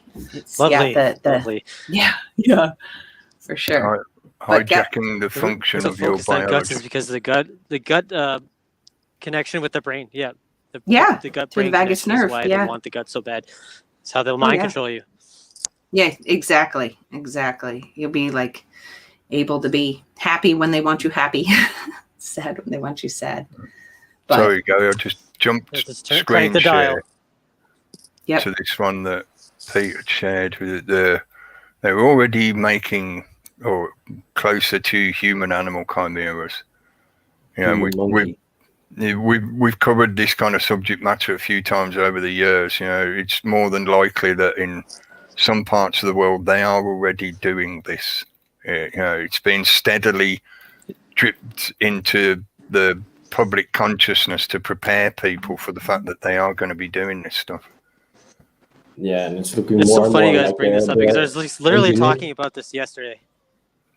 Yeah, I was literally talking about this yesterday. there's a lot thing. of mainstream push on this as well. So, And of course, they'll start off Yeah. with something that's really helpful, like, you know, a very rare blood type, protein, which, you know, there's not enough donors for it. So they'll get a pig's blood to start, and then they'll be able to separate it, and that will be a good thing. And most of us might sit back and think, well, yeah, you know, if the world wasn't such a bad place, that would be a good thing to do with the science. But, you know, that will just be the first step, yeah? After that... Well, once they get everyone as chimeras or whatever, then they're not registered as humans, so that they don't have the human rights. So I guess that ties into the animal rights, like you were talking about earlier. Yeah, that's what it made me wonder. It just seemed too much of a theme, going from initially here in the UK. It started with the kind of the cats can now get the COVID, so they were encouraging people to get their cats tested and to you know, not interact with them too much and stuff like that. Then it became don't have any more pets because of carbon. And now we're getting this, you know, slow drip of, well, pets should have the same rights as you, you know? Yep. They gave some gorillas the vaccine, a different vaccine, not that long ago. Yeah. And I think one of them died, if I remember the story correctly. it was just a coincidence. They're injecting them too. Yeah, of course. Sure. Yeah. Didn't they use, was it lemurs in the initial clinical lab trial and they all died? This is going back months ago. Ferrets, was it? Sorry. Mink, right? I thought it was mink or ferrets. I thought it was a primate. They also, the mRNA, that mRNA talk I showed, that they also use those rhesus macaques. Is that sort of the same? I'm not even sure. Yeah, that might have been what I was remembering. I don't know for the COVID thing, but for mRNA shots in general. Yeah. Well, they might not be necessary. Has anyone seen the magnet thing? Yeah. Oh, yeah. I think that's bogus. I think that's like to normalize the transhumanism, you know, like, oh, look, shoot, so many of you already are starting. Well, I looked it up because I thought, well, how could that happen? And then some guy has looked into it. Firstly, it's not a chip, because a chip would be silicon and copper at the most. It's not going to have any iron in it. Yeah, so this guy, that was my comment to this guy. So he went in, and lo and behold, he just discovered something, a new vaccine that contains ferritin, which is the protein inside hemoglobin, I believe, yeah? And it's one little protein that contains like 3 atoms of iron. So if you did get a big boost of ferritin, yeah, it might make a magnet stick. Now, the odd thing with ferritin is they are actually developing vaccines now, and most of the earliest story goes back to January this year, yeah? And a lot of them go back to March.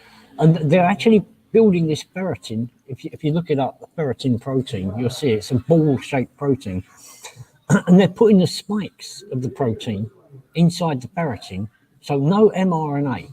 Yeah, this is just what a vaccine, I suppose, should have been right from the start. Yeah, the little protein that makes it individual, so that your body can recognize it alone. Yeah, without the virus, without the mRNA, etc.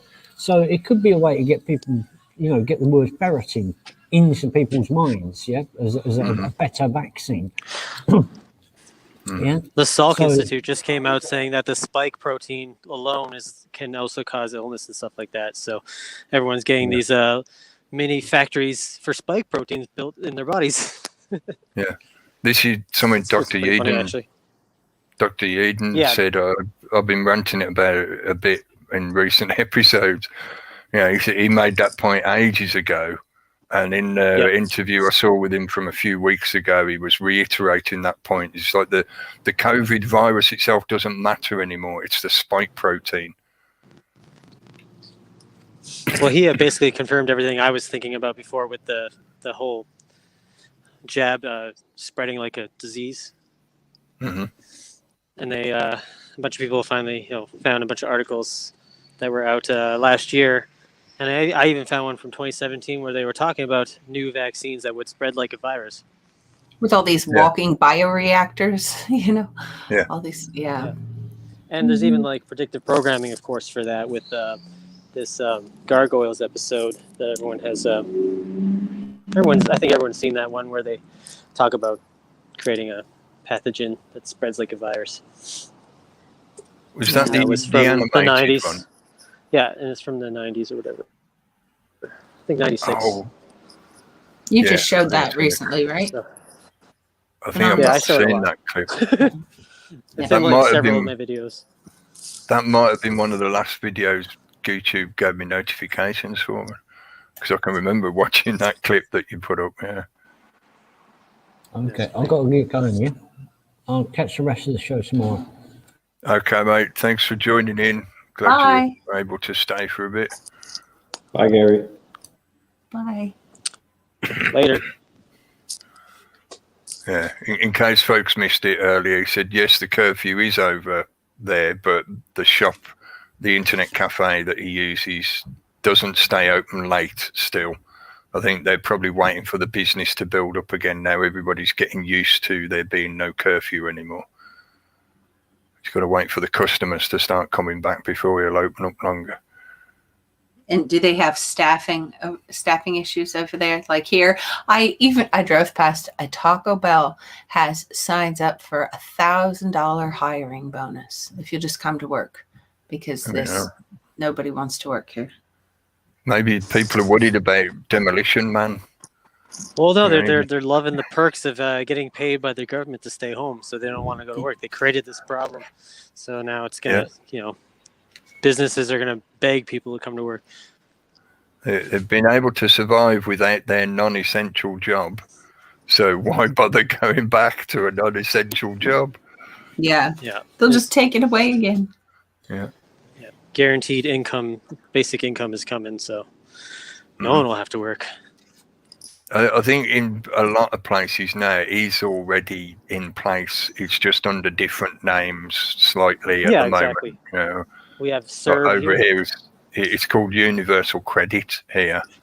So it's not quite exactly the same phrase, but it sounds worse.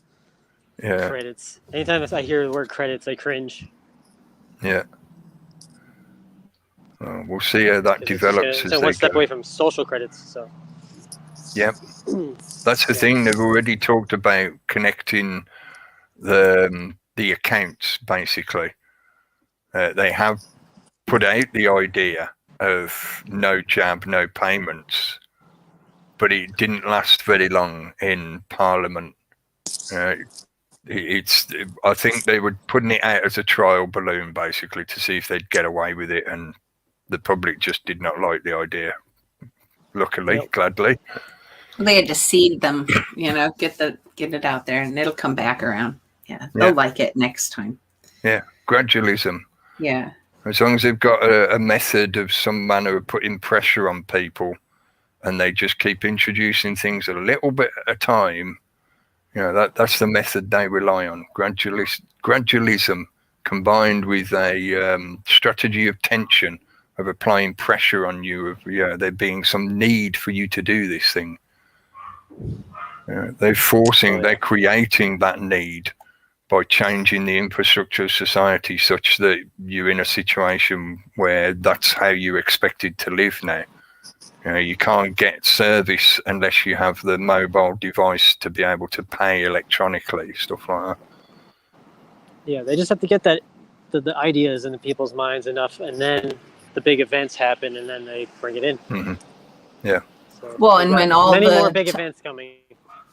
When all of the big companies around the world say, well, we're doing this, Mhm. and if you want to utilize our services, or if you want to live in our building, or if you want to eat our food, then you're going to go right along with it.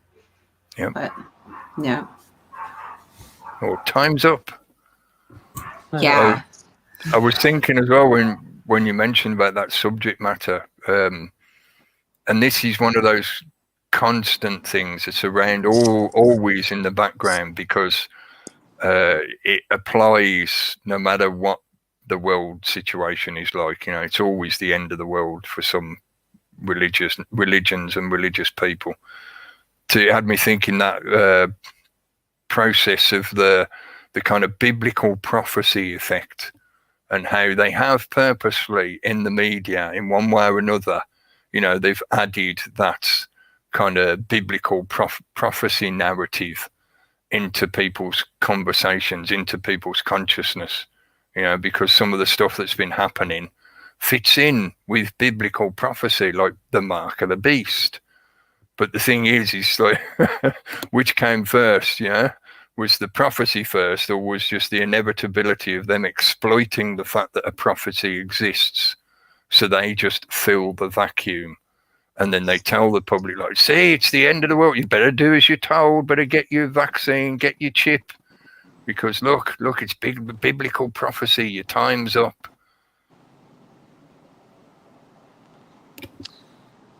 I keep forgetting I muted myself, so I don't want to make noise. Sorry. I thought I'd just ruined the conversation then. Yeah, way to go, Cookie. Way to go. No. I'll just get my coat.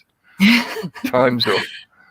Can I, on the time thing, can we talk about that book I've been so pushy with everybody? Yes.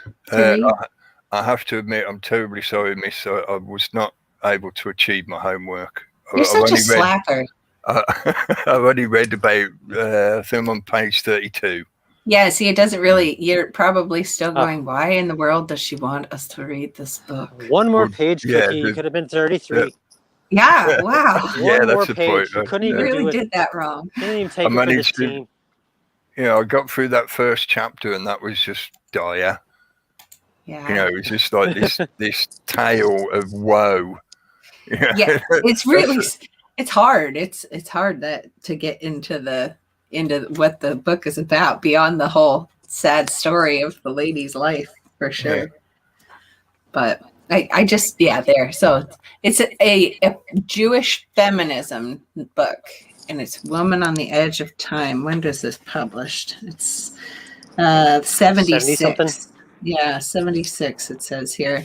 And she wrote other books that were interesting. This He, She, and It. It's like building a golem, and people plug into the internet and they get attacked and killed. But okay, I gotta read that one. yeah, that one's weird.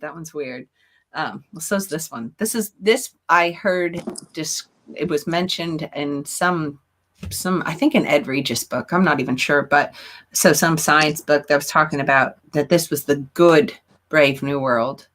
And I've mentioned it several times, and I was gonna mention it again on that book video when I finally get it recorded. But yeah, it's like not to give too much away, but it's it's a time in the past. Well, it was the current time, the lady that's suffering and going through the whole mental health issues and everything. Well, they say she has mental health issues, but she can communicate with the future, and it's her time is the deciding time of when it either goes this way or that way with and again, not to give too much away, but it does come down to they're messing with their brains, and they want to put implants in their brains to control them. And they reference that the guy with the bull, was it Delgado or what's his name? The guy that can drop a bull, make it run at him, and yeah. I don't remember. I'm bad with names, but yeah, something with a D. But they're saying in here that like her time, obviously they were just learning about, they were studying the brain control devices on these mental patients, but they're saying that the real, not the bad people, but the good people were saying that this time of when they were learning to control genetics and the technology of brain control and birth to death surveillance and all that, that was when, Delgado, that was when the decision was made which path we were going on. But I wish people would read this book. It's terribly interesting, and I will keep reading it. It's just, as I say, yeah, I didn't get very far into it so far. Yeah, it was I can interesting. testify that it's interesting. It's also very cringy. It's hard to it's just, you just want to cringe because it's so what is happening now. Like what is being born right now is definitely in that book. It's very, but it's definitely worth the read. I'm glad. Like Camille's been harping on me to read this for like a year. For a while. So I'm glad I finally did it. And I recommend getting the physical copy. I've got all these flags and folded pages and everything to be able to go back and look at it. But sorry, what were you saying? Have you seen The Minds of Men? No. Part of it. That was Aaron and Melissa Dykes. Yeah. Yeah. Part of it. Yeah. It's very long, right? Yeah, it's about 4 hours long, but it's well worth it if you make your way through it. There's so much information in there. It's brilliant. It was just, again, making me curious because, as you say, Delgado, I think that was the 40s or 50s. I think maybe 50s, was it? But it was not, maybe not exactly the same kind of timing, but around the same kind of timing as this book comes out. So it's just sort of helping me sort of perceive that correlation of narrative. Like you're saying, in this book, it's kind of describing how we are at that changeover point. And a lot of what they cover in their documentary demonstrates that as well. You know, this is technology that they've been steadily working on for the past 4 or 5 decades at least. And now they've got to the stage where they feel that, it's ready for implementation. So a lot of this does as well. To me, this is my perception. I think adds into stuff like the hypernormalization, where the media around us, which is now 24/7 and ubiquitous, people are walking around with it in the palm of their hand, is constantly pumping out these narratives that are deliberately designed to keep you in a state of mental flux, almost like schizophrenia, where you're not 100% sure on what the current reality is. So you can't make any potential decisions or plans that could formulate into a threat against the state's control. They deliberately make your world seem chaotic and confusing so that you feel like you're in a world of madness and there's no way you can find your way through it. Well, yeah, and so many people need the mental health help now because they broke people. But and then they also, there's the environmental side of things too. They said in that Vision 2050, the time to transform thing, that they're going to make the consumers more and more aware of the environmental and the social impact of their using their technologies. And I imagine that having a chip or whatever kind of brain interface they do would be a little less wasteful than the having a new phone every couple years and having to have a computer and glasses. How about every, say, 30 minutes you spend on Facebook, it plays the wail of a dying polar bear? There you go. There you go. Yeah, it shows you a little graphic of another polar bear being made extinct. Oh. Well, so another thing. Oh, wait, were you going to say something, Anonymous? And another thing with this book. No. You go ahead. No. Yeah, go ahead. Okay, I was just going to jump to something that I was looking at because they're talking about these brain implants, and that, and then the Singularity University people with Singularity Hub, this was just in last month that they're talking about how they've got their first wireless high bandwidth. That way they can work with you when you're at home and not just in the clinical setting. Oh yeah, I saw this. Yeah. And I had been looking at a video that then led me to this thing. They were showing in the video this neurotech industry from 2020, but it was that graphic was a bit appropriate, wasn't it? Yeah. The image of a human head with a big sort of electric thing in the top of it. Yes, sorry, I'll go back. That, yeah. So this is the button to your brain. Yes. And so it's not, they don't just show the, it's just a few pages here. Oh, sorry. My computer's terrible. It's not that I'm using. There it is. But all these different companies and investors and technology hubs that are working in the space. And they have just this little chunk here that all these companies that are working on the brain to computer interface, but then all the little supporting actors, that it's not it's not just Elon Musk, and his Neuralink. There's other companies and others working on all of it. Yeah, they're still bigger. But yeah. It's like they actually want you to know that they're taking part, don't they? Oh yeah. Yeah, it's like they're all on the bandwagon and say, "Look at us, we're good people. We're doing it as well. We want to help your brain." Yeah. Right. Yeah. But I know there are 5 projects like this with similar amounts of backing and probably a lot of the same players, but there are like 5 big programs. Like one in China, one in India, one US, Europe. Yeah. Israel. Israel's big. For sure. The Obama had that brain initiative. I know that my friend Jules talked about it a lot. Again, I wish I could. Someone asked me if there was any backup of all of her stuff. I do not believe there is. I'm going to check an old computer I have, though, to see if the shows that we did together are on there. I'm not sure.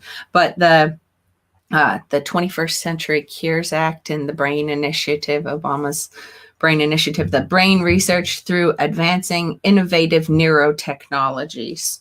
And now it's the 21st Century Cures Act is the 2.0. It's coming out big and strong again for the COVID era. And back when it came out initially, all the lawmakers made loads of money being in the right investments and things. But the neurotechnologies, I know the very last section of Anil Schwab's Fourth Industrial Revolution, the last section is on neurotechnologies and once they get these things implanted, how that's the ticket. And there are some negative impacts, how blurring the line between man and machine and fear of no privacy, but who really is concerned about those things? What was the date on the release of that? This thing here? Yeah, that document. I'm thinking in relation to, was there maybe a couple of weeks ago? No, it was more than that, wasn't it? Probably nearly 2 months ago. The DARPA announcement that they had an injectable that could test whether you had COVID or not. And it was a readable device. So, you didn't have to plug it in or anything like that. It could be read from a distance, similar to that kind of stuff they were talking about. That's what's making me wonder, did this come out at around the same time that they put that out? No, it's got to be before, because that says overview 2020. Yeah. So this probably came out last year. And I think it was a couple of months ago, I think, when DARPA put that out in the news. I don't know, but that sounds lovely. An injectable to be monitored for COVID. I'm pretty sure they did actually filter it out. Yeah. Yeah, that's what got me. Once it's hooked up to a dialysis machine. Yeah. The way they were describing it wasn't just like a monitor chip. It was actually a functional device that could do things like filter your blood. They love us. I how posted have a link to that. Sorry? Have you got the... Oh, hang on. I haven't checked the private chat. Sorry. Yeah, I posted a link to the Policy Horizons, and I think you guys should read the there's a little section called "Good Morning Biodigital." It's a little, fictional story. It's quite. It was a nightmare. You got to read it. Yeah. Okay. It's It was crazy. Waiting on my browser to catch up. It's loading. Your brain is loading. Please hold. Please drool while we connect you. Okay. Hang on, let me You are a screen thought criminal. Your brain will now be deleted. Come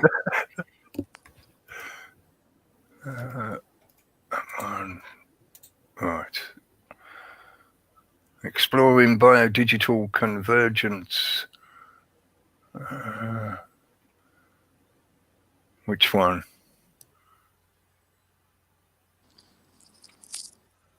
Which one, Anonymous? The Good Morning Biodigital. Good Morning Biodigital.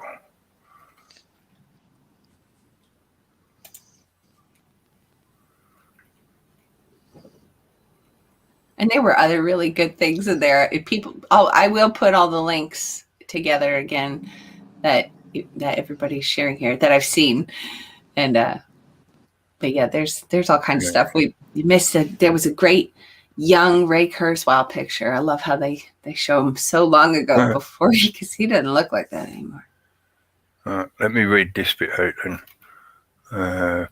Many factors could affect how biodigital convergence technologies could impact different societies, countries, cultures, environments, and people around the globe. The following is one of many possible narratives depicting some of the innovations in a future biodigital world. We need some background music with that. Yeah, I just saw that first bit of the sentence and I thought this is all going to be poetic license stuff, isn't it? They take like one little snippet of the actual information, they craft a whole paragraph of poetic, romanticized crap around it. I don't live anywhere near the Mediterranean, but my AI, which is also my health advisor, has prescribed a specific air quality, scent, and solar intensity. See, that's the tech, but they're wrapping it up in romanticism by talking about, the sunlight and the salty coastal air of the Adriatic Sea. I don't live anywhere near the Mediterranean, but you can pretend you're in the Mediterranean by getting the tech to mimic that climate. The fresh bed sheets grown in my building. Grown. The bed sheets are grown from fungus. Okay. Better than I imagined. Although I have slept under a tree on what I suppose you could call a bed of fungus, or it was more, what do they call it? Lichen and bracken. Anyway. Yeah, I need to check a few things before I get up. I send a brain message to open the app that controls my insulin levels. Wow, you mean the app actually lets him choose what to do with it? Well, maybe that's a bit of a benefit, a bit of ice cream in your transhumanist Very magnanimous. Yeah. Make sure my pancreas is optimally supported. Well, yeah, shouldn't it be doing that without you needing to tell it what to do if it's so great and fantastic? And why have you still got a pancreatic problem if you've got all this super tech that can do this stuff for you? Sorry, I'm digressing into... Maybe it's a bioprinted pancreas and it doesn't work so well. Yeah.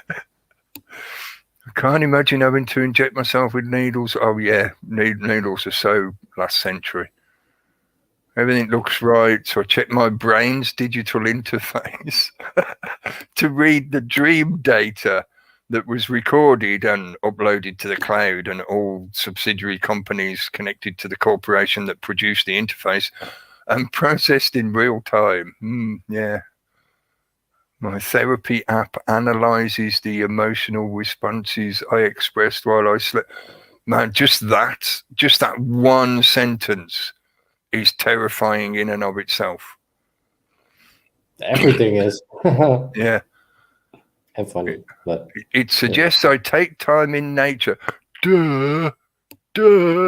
You in the future, you will own nothing, and you will be so dumb you'll need a piece of technology in your brain to tell you to go outside. Well, you even have to go outside, though, because they are going to make everything biology and everything will be natural, nature-based. And why would you be going outside to be in nature when the AI can create the effect of being outside anyway? Yeah, they're right. I want to be smelling a forest right now, you know? Yeah. It suggests to take time in nature, reflect on my recurring trapped in a box dream. I wonder why you get in that dream. Because you're probably in a concrete box. Yeah, that's a bit of no subtle NLP, I would argue, by the authors there, that they know most people may have the kind of trepidation about some of this stuff, that it is kind of like a digital entrapment, because it is. So they deliberately play to that fear. It's permanent lockdown. This is a technique where an author placates their argument to the reader. In other words, you make it seem like, oh, don't worry, mate. I know what your fears are. I care about you because I'm aware of your fears, and I care about what happens to you because of them. Do you see what I mean? Do you see how that works psychologically? Yeah? They make themselves seem more on your side by acknowledging your fears of what they're trying to suggest to you. This whole thing is just nasty. It gets worse. They're fully aware that this new system is going to just dramatically increase mental illness. Yeah. Oh yeah, and in the book, in The Women on the Edge of Time, they said the big cities didn't work. You know, this good future is a land where they went to small tribal groups and things like that, because the big cities where they trap people in boxes or sewer tubes wasn't good for them. Yeah. So trapped in a box dream and enhance helpful subconscious neural activity. In other words, they'll fix your brain while you're busy doing other shit. So you won't even have to do anything yourself. It will just be working away in the background in the base of your brain.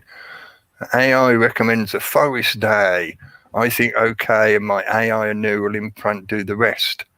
So has he actually even moved a muscle out of his bed? I'm saying it's a he. I don't know. It might be some trans whatever. But is he even awake? Does he know if he's even awake? How does he know that what he's experiencing is now real or not just another concoction of the AI? Yeah? If he's not even physically got out of bed to check whether he is still, pinch himself, am I still actually here, or is this just more creation of the AI? By going for the what they produce for him and not leaving his home, he probably gets more credits, not using energy to go to the forest and stuff. Yeah. The summary of my BugBot surveillance footage, in other words, your monitoring device, shows that my apartment was safe from intruders, including other BugBots last night. BugBots. So the fact that you woke up in your bed and the place wasn't turned over and you hadn't been assaulted while you were asleep, that's not good enough for you to know that you haven't been burgled. You need a constant surveillance BugBot to tell you that you weren't burgled. Also, why is it so dangerous that you need bug bots? Yeah, why is there still crime? What the hell? Well, they're protecting against viruses, no doubt. And for that kind of why isn't that neural implant telling me not to do a crime? Yeah. But it does notify me that my herd of little cyber dragonflies are hungry, because I'm too dumb to know. And so surely it would just have an automated system to feed it. If they're cyber dragonflies that are linked into an AI system, why does the guy even need to actually feed them by hand? It would be automated. The AI would say, oh, they need extra resources, extra sustenance now. So we excrete another pellet of whatever, Soylent Green. To keep you connected to nature. Humanizing it. Yeah. Pets looking after pets. Yeah. Half of it is illogical, because if you have that implant, you can, avoid a lot of these problems that you are supposed to have. Well, Yeah. if there's bad people, no doubt they're that control group. They're those people that didn't want to participate. Yeah, but they live outside the wall. They sneak in. Okay. Yeah, that's what he's been collecting. Those damn anti-vaxxers. Yeah. It's been working hard collecting data and monitoring outside environment all night to make sure none of the anti-vaxxers are lurking. That's right. But the number of mosquitoes that are the vaccination vector and Lyme carrying ticks, man, this is most definitely aimed at an American demographic, because it's only in the USA where this obsession with Lyme carrying ticks in the outdoors has been pushed onto the public. They normally hunt to replenish their energy, was smaller than expected. Well, it's Canadian, right? So it's same. That's Canucks. Yeah. And they've got plenty of outdoors to be exploring. They don't need an AI to artificially create it for them. Should I carry on with this, or is it just going to get sillier? I would be worried about bears if I lived in Canada instead of fucking ticks. It gets crazier. So doesn't warn me about that. Well, let me just jump ahead a bit, then we'll go through the last few paragraphs, because otherwise I know what I'm like. I'll end up taking hours to read just a short bit, because I'll keep stopping to pull it apart and laugh at it. My fridge schedules the production of more miso and some kimchi in preparation. People can check it out for themselves. It also adds immune boosting ingredients. Vaccines, immune boosting. So that negates the definition of the word immune. If you are immune, you do not need a booster. Having to have a booster contradicts the definition of the word immune. They already given a new term to vaccinated. They call them maxinated. Seriously. That's, You've been maxed. I'm maxinated, yeah. Oh, man. Add immune boosting ingredients to my grocery order because we're approaching flu season. See, even in the distant future, they haven't dealt with the flu. Yeah. What? They got all these AI microbots, but they still got the flu. Sorry, so I'm doing it again. And a strain that I'm likely to be susceptible has been detected only a few blocks away.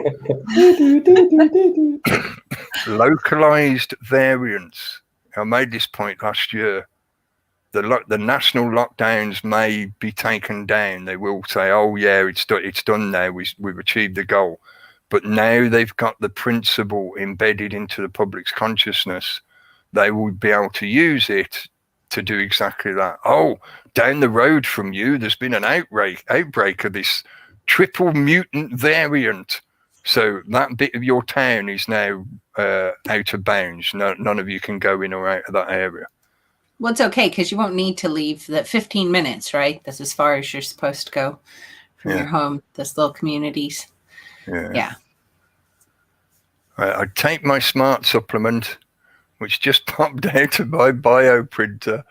Oh, man. Is his bio printer attached to his toilet? It's a circular. Bill Gates has done the poo water, so it's not going to be. This is why I was asking earlier. Are these things designed to use any kind of biomass? Because potentially they could be. Oh, absolutely. Yeah. The supplement adjusts the additional nutrients and microbes I need and sends data about my body back to my bioprinter to adjust tomorrow's supplement. And like I alluded to earlier, don't forget that all that information will be going onto a cloud and to all the corporations interlinked to the production of that device, etc. The feedback loop between me and my bioprinter also, they put it in the sentence, sorry, cloud stores daily data for future preventative health metrics. The real monitoring of my triglycerides is important given my genetic markers. Gattaca, anyone? Yeah.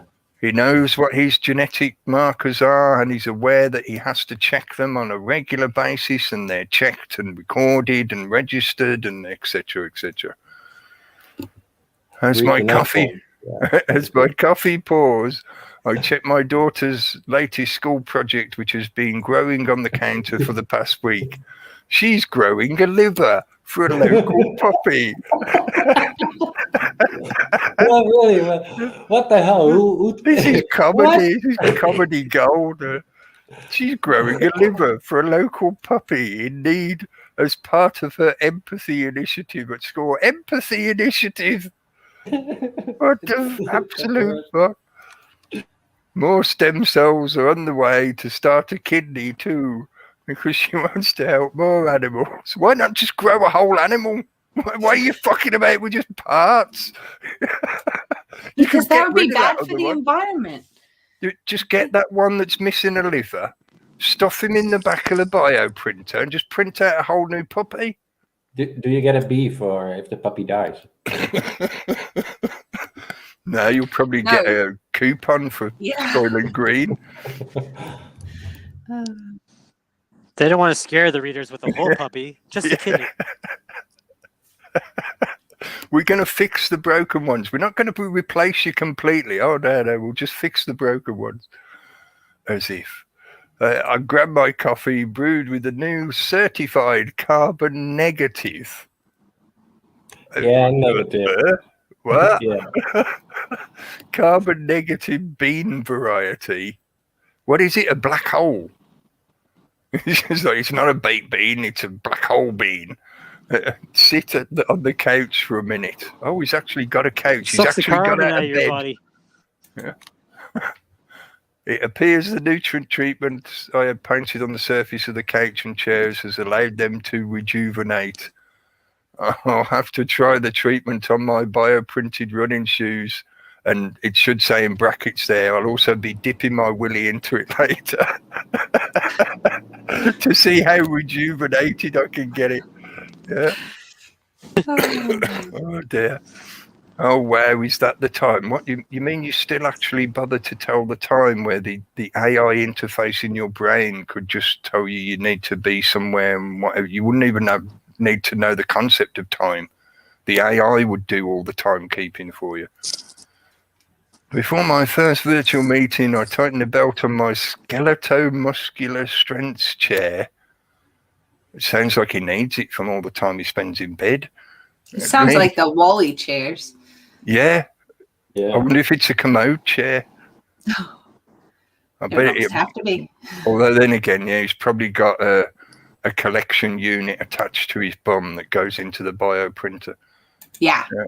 First, That's a good point. First, I get the debrief from colleagues finishing their work day on the other side of the world. Right? Why is this supposed to be? He's some kind of international celebrity or something because he talks to people on the other side of the world. Yeah.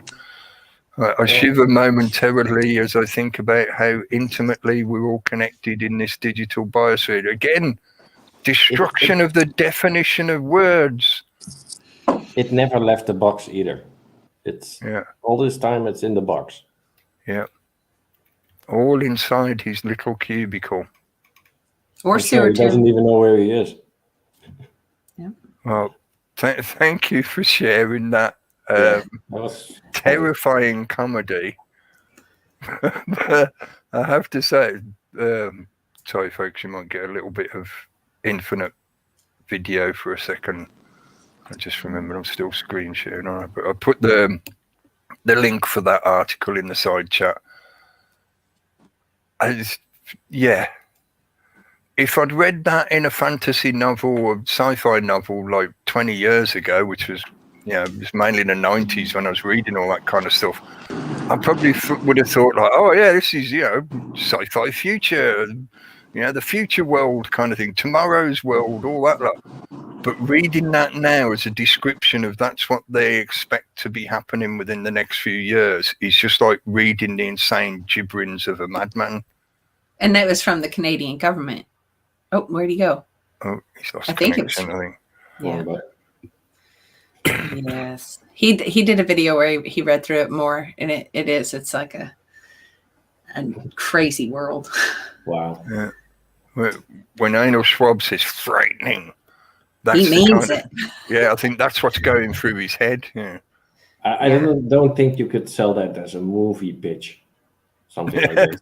But they would say, well, that's a bit too much for a movie. I don't know what, but yeah, that this is supposed to be reality. Great. That was. He's back. I was thinking the viewer wouldn't, like, if it was a movie, the viewer wouldn't know half of what's going on because it's all taking place inside his head with that interface. Oh, they'd figure it out. They'd be like, wow, what a rich world he has.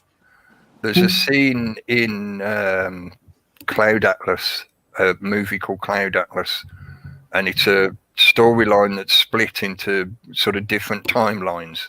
Mm-hmm. Part of the story set in the past, part of it set in the future, etc. Yeah, but there's the one storyline they show where it's set in the corporate world, which is I'm fairly confident that is the direction they're rapidly taking us in the next few decades. Yeah. Yes. But in that, there's a bit where the hero has rescued the girl, and they've gone back to his safe house, which is literally just a concrete box. But once they walk in, the devices activate to his personal settings and whatever, and all of a sudden, all the walls become VR images. So it looks like, they could make it look like they're sat in a bamboo hut on a beach in the tropics somewhere, but they're actually just in a concrete box. And for all we know from that little story, that description, as you say, he never leaves his box. What is the box actually like? Is he living in just a concrete box? Yeah. Yeah, it could be bare walls because if he's getting. He went from his bed to a chair, so that's. Or he made his bed sit up. Did he have a chair? He didn't even brush his teeth or wash or anything like that. Yeah. He could have biobots do the teeth for him, I'm sure. It's just a sewer tube. Yeah. Even the sensations of getting out of bed and walking over to a chair and drinking a cup of coffee, all those physical sensations could be emulations created by that brain interface. Yeah. Yes. So he could be in that matrix pod, connected to a energy harvesting device for all he knows, because the AI is telling him most of what he knows about reality. And it's funny, the corporate controlled nightmare world they're describing there, how everything's made circular and green and environmentally friendly. That's the nightmare world they describe in this book I keep going on about. They call it the multis, the corporate body that controls whole areas. But yeah, and that the better way to go is, like I said, the little tribal things, which I was watching the weirdest video the other day on, I think it was the Evolution 2.0 channel, but they were talking about this lady that studies the cooperative behavior in all kinds of things, even cancer cells. But one of the things she was saying was that, like, this, the outliers and everything, that they kind of, in a way, will lead to a cooperative sort of get along environment in the end. And it made me think of, like, that World Economic Forum and the games they play, that video where they are running that alternate plan too, of having not just the tech-based everything, but the leave it all and go and grow food and live in these little communities. And it's like, okay. Cry freedom ghetto, as is portrayed in that Plandopolis animation, or like the towns and villages where Mr. Savage lives in Brave New World. Yeah. But by the time, that's like the end goal sort of thing.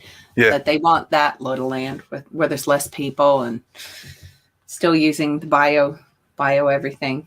Yeah. Waste not, want not. I wonder if that is a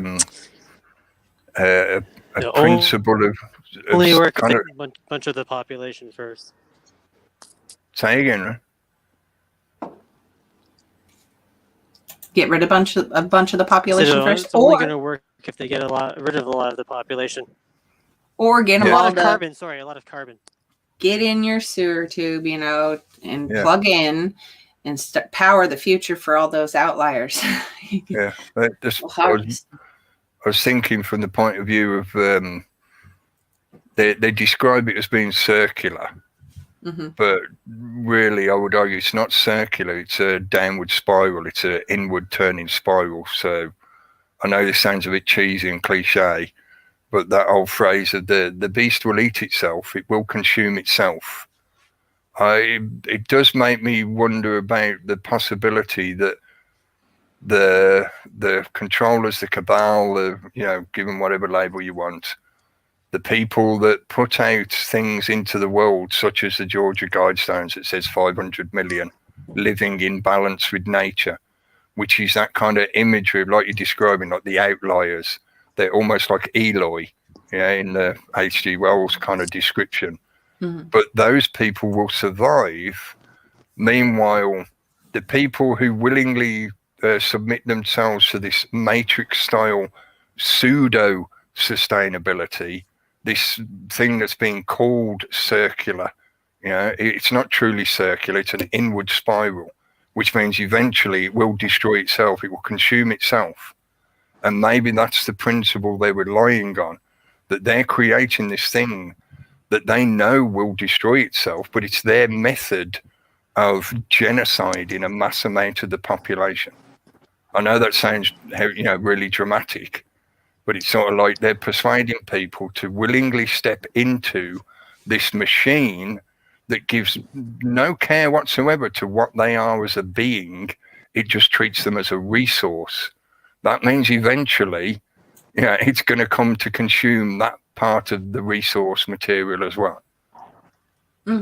At what point does the machine, the AI, like the interface in that guy's head, at what point do you need the body that's attached to that device? At some point, you just become the meat perambulation suit. You're the animatronic that carries the device around. If you don't need to think anymore to do all these things for yourselves, then what purpose are you? Once what you're contributing to the building their digital world gets boring, are you really useful anymore? Yeah. I did forget 2 things. I'm sorry to keep going back to the dang book. 2 things I wanted to say. The good version, they do have a gizmo. They do have it's their memory, it's their contact device, everything, and it's made by the Ashkenazi. and if you lose it, some people get so sad that they kill themselves. So it's like it's their crutch, their connection. I wonder, is that her making an acknowledgement to her own cultural heritage? That you have to be sort of like recorded in the holy ledger so that God recognizes you as one of the true chosen people. I don't know. Another thing they do too is they all it's a very identify. Anti-white book. Yeah. Oh yeah, and it's a blending of all the peoples, not the melting pots, that didn't work, but they identify as the tribal, or the old groups, like the Indians and all the groups that were living there, the indigenous people, they identify as those groups no matter what genetic makeup they are. And I don't know if I'm the only one that notices it. I'm probably not, at the beginning of all of these talks and panel discussions, where they want to acknowledge the people that were in this space before them, and they talk about the tribes and things. But anyway, sorry. No, I think that's a really good point to add in, because my city is renaming all its districts to indigenous names. Oh, nice. But it is it's an acknowledgement of your genetic heritage as beings and as social beings. The way we interact with each other, our history is encoded in the stories, the culture that we carry with us. But in terms of the way this kind of technology structure works, what it cares about is your heritage that's encoded in your digits. The digits that represent your gene, your ethnic genetic heritage. And all their children belong to one another. Sorry. Yeah. The children belong to the system, don't they? Not to their individual genetic donors. Well, they come from vats, and they've got multiple. Yeah. You can't call them mothers and fathers anymore. They only have mothers. Donors. They only have mothers. Oh, Even the men are mothers. That's why it's the classic feminist novel that it is, isn't it? Yeah, and they all use the same pronoun. It's they go by and they use per. They're all person, per. So they all purr like cats. Yes, the cats talk too, and they communicate in a way. Read the book. It's like I said, cringy. Yeah. There's a lot in there. You know, the ending's good. Basically, this is how women will get liberated because they will lose their ability to give birth naturally. Yeah, they had to give it up. They're going to get their liberation, and I think it has a lot to do with the little jabs. Yeah. Yeah. And I'll make that point again as well. Genetics. Your genetic heritage, your genetic makeup, because your genetic makeup represents your heritage. And it's why they've become more and more interested or even obsessed with finding out your genetic information, why they want your genetic information. Yeah. I think I've just said it before, describe it as the genetic doomsday book. They want a ledger of all the beings walking around and what their genetic makeup is. And they've been gathering that, on all kinds of life. Yeah, definitely.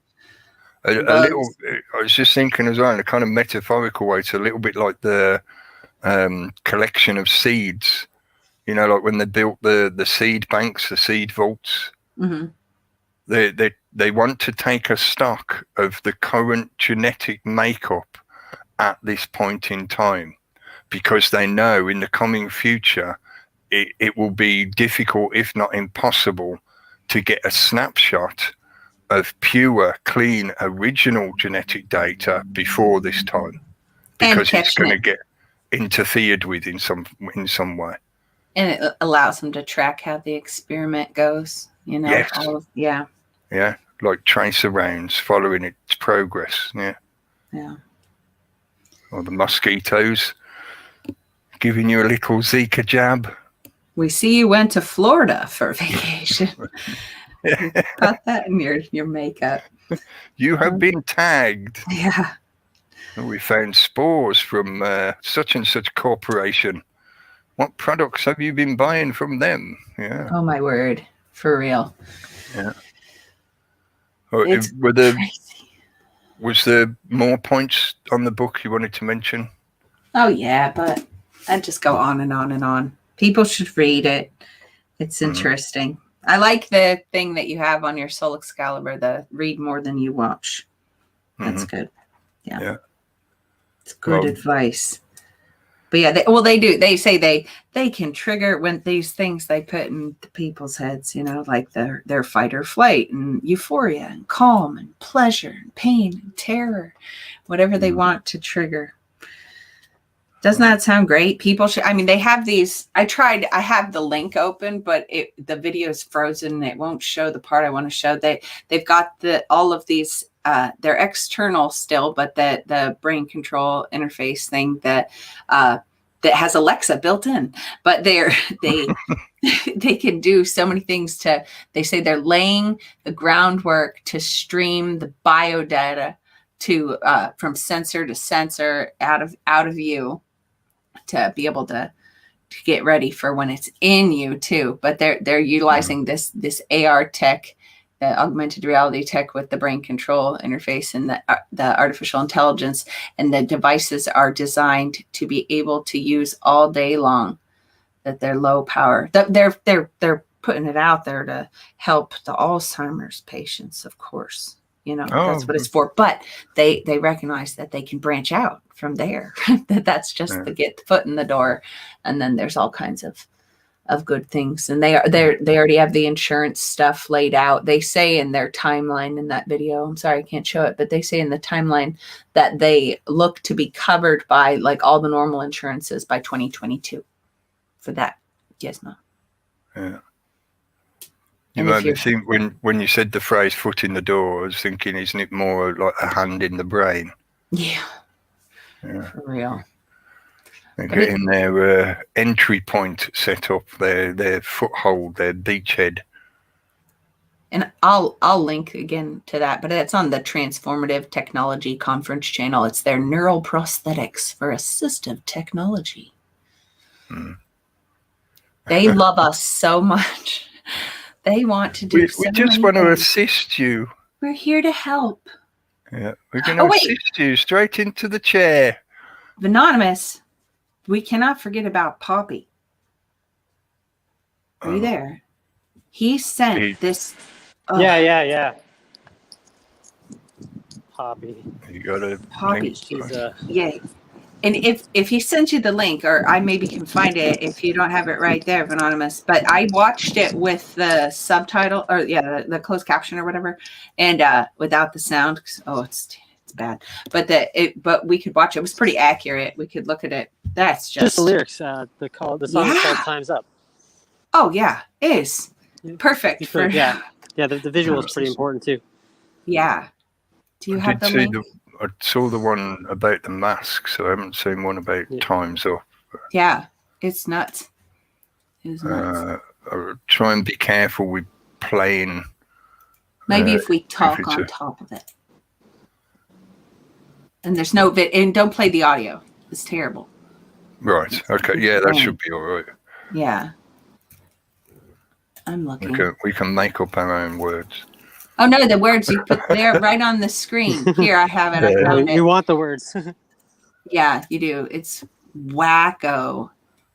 I found it. Did you have it, Anonymous? Or is it already on the screen? Because I'm not even looking at that screen anymore. I don't have it. I can't really look up stuff with the way I'm functioning here. Excuses. I got a serious lag too. It's in the side chat there, Cookie. Got it. I don't know if you want to show, but yeah, do the captions. Creepy. That character, man. Yeah, with it's like very odd. And the masks, and then how it in the know she was, or her handlers, or yeah, exactly. Especially with the pill thing, Her handlers and are how. Yeah, and how on that one channel that I showed in one of those Watch More YouTube videos, that Human Vaccines Project people, and they discuss in one of those talks the oral vax that they're working on. Of course, that other company that I showed a while back, that nanovirusides, there to the new immune system for you, because you don't need the one that you were born with, but that one they do an oral, and the 2001. Sort of thing with the floor and everything. I did watch that movie finally. Cool. Yeah.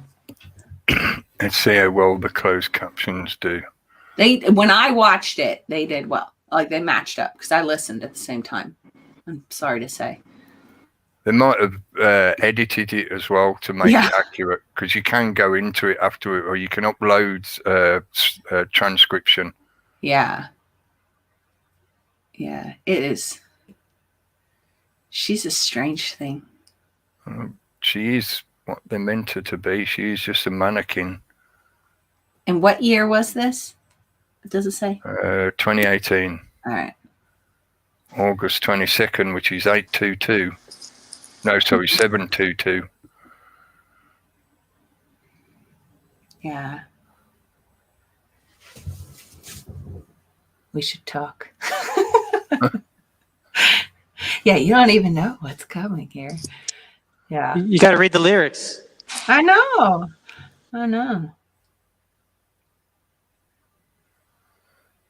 I suppose I should read them out. Yeah, you can't see them on the screen. Yeah. I'll survive when the plants die and the atmosphere is just a big hole. Baby, your time is up. Ooh, ooh, ooh, ooh, ooh. I want to be like you. Ooh, ooh. Yeah. Maybe your time is up. Yeah. Tick tock. Time's up. Biblical prophecy. And look at them all becoming little digital things. What color pill was it? Oh, I don't know. It's 3 pills so far. 2 women, 1 man. The pill's blue. Oh, right. Oh. There you go. exponentially. Every day I'm growing my memory. You wouldn't believe your life is meaningless. You're just like cockroaches. Extermination's your only hope. I feel that I have to do this in kind of like a monotone sound. Yeah. Human history, pollution and overcrowded cities. That's your legacy. But don't look so depressed. You'll soon be nothingness. Oh my God, you don't even know. I don't need air to breathe when you kill the bees. And every riverbed is as dry as a bone. Oh, will I still survive when the plants have died?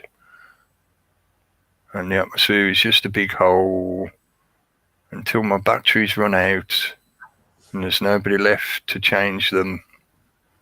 And then I will be just a mannequin in a cupboard that nobody loves anymore. Nobody's going to come and fix it because I can't do it myself, because I don't exist, because everything is outside, beyond your control. This is just nihilism. You know, some of the stuff we were talking about at the start of the show, you know, this is literally what this is. Do you see the big Satan on her dress there? Look, it's a goat's head. Yeah. Or a bull's head. That's like the Maitreya bull. There's the ears, there's the horns. That's the gem between the horns. It's Egyptian symbology as well. 1, 2, 3, 4, 5, 6. 6 divisions in the inverted triangle. Yeah. The halo of rainbow light behind her head as well. Your time is up. Her handler, the guy who creates all these pieces, because she is literally just a mannequin. Yeah, she's not an artist. I'm using the word literally a little bit figuratively. So, but yeah, she's a mannequin. She's not an artist. She doesn't create these pieces. He does, her handler, and he is a self-avowed Satanist. Yeah, so this is just him using her as an instrument to put satanic ideas into the public consciousness. Take your pill and become a digital being, and you won't be here much longer, you cockroaches. And just that, I said, the rainbow halo, the bull or satanic imagery, or you simplify it as just satanic symbology. Yeah, and the golden-haired child, the virginal, even though it'd be highly dubious if she is a virgin, but you know what I mean, the way she's presented, the poppy character is virginal in its symbology.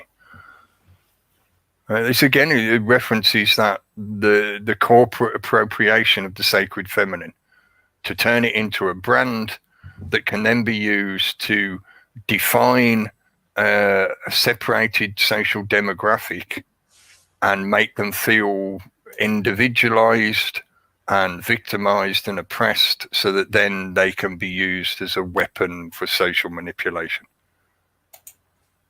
Like Jeff used to say, you know, persuading women to give their lives to working in a glass tower. Yeah, but women's rights are humans' rights. Women are humans too. And I think somebody did mention it in the chat earlier as well. Yeah, men are humans too. Enough for staring at that witch wannabe. Yeah, I think it might have been Roberto. Hi, Roberto. Hope you're well. Yeah, he said men. Yeah, men are humans too, and it's that kind of social psychological manipulation that the system has been building up for decades now. And we are in somewhat of a crescendo of all these methods that they've been applying. And we end up with things like that, you know. That's to me, it's such a blunt tool, because I look at the stuff they put out under that, you know, that kind of brand label of poppy. And all I see is that kind of outright psychological manipulation, or attempt at psychological manipulation. But I know to a lot of people, especially, I know this sounds ageist, but to a lot of younger generation, they see that as being some kind of cultural fashion kind of thing. You know, it's trendy, it's edgy, it's whatever. It's music, fashion, you know. But to me, it's like, no, that's psychological manipulation to make you nihilistic and make you feel that there's no point in existing as you are. Therefore, when they come along and offer you that pill to transform you, you'll think, well, oh, fuck it, I'm not worth anything anyway, so I might as well turn myself into a machine. Plug me in, please. And on the words, because the words and everything are so important, because they choose the definitions of these things they put out. But I want to say, I think it was in I showed last show that my friend Patrick Jordan, the one that on that Friends at a Political Art, one of the documents that goes with one of the things is called Well Fed, and I believe in there he lists, because he goes back to the old, like the legal dictionaries and everything, and I want to say that human beings was like monsters, but we're all men, male and female, we're all men though, and so the women's and women, I thought that was actually like a bad term, but it's anyway. I personally would call it an unfortunate legacy of older times. But it's been so embedded into all our societies that it's foundational to our societies. But you are a monster in a definition of law, and certainly legal definitions. You are a creature. You are a monster up until two things. One, you have been baptized or brought into the religion at the time when a lot of this stuff was written down, which happened to be Catholicism. If you're brought into the flock, then you're considered a human, a member of mankind, yeah? Or you prove yourself to be self-sentient. So in a kind of legal, lawful definition, you have to prove that you're not a creature, that you're not a monster, that you're not reduced to your base animalistic drives, because you have the ability to reason, which is why you are able to comprehend and adhere to a system of law. Yeah. Right? Most of the laws that we operate by that are foundational to our societies require that you are capable of comprehending why it is in your interest to follow those laws. Yeah. So I know it's a bit of a kind of pedantic point, but in a legal and in some lawful situations, you are considered a monster. Yeah. Yeah. I know the way, just said in the chat room, I know the word with my accent, with my Brummie accent, when I say monsters, it sounds like I'm saying it with the U, like the TV show, and like it is in my name. That's why I was called, that's why I was given that nickname many years ago when I was in school, because I was Cookie Monster, like the character off the TV show, the monsters. But this is something that is an esoteric spiritual thing that is part of the deception, which could bring us again back to things such as the example of the character Poppy. If they can persuade people that you're nothing but a lump of animalistic flesh, they separate you from that divine spark, that divine essence. Therefore, you can be treated as a creature. You have been dehumanized. So you can be treated as second class, as property, as just a resource to be consumed. So the more they implant that concept into the public's consciousness, the more the public is ready and prepped for a transition into a non-physical existence. Yeah, because why would you need to keep the body that the universe gave you? No, you don't need it, because you're not connected to anything divine.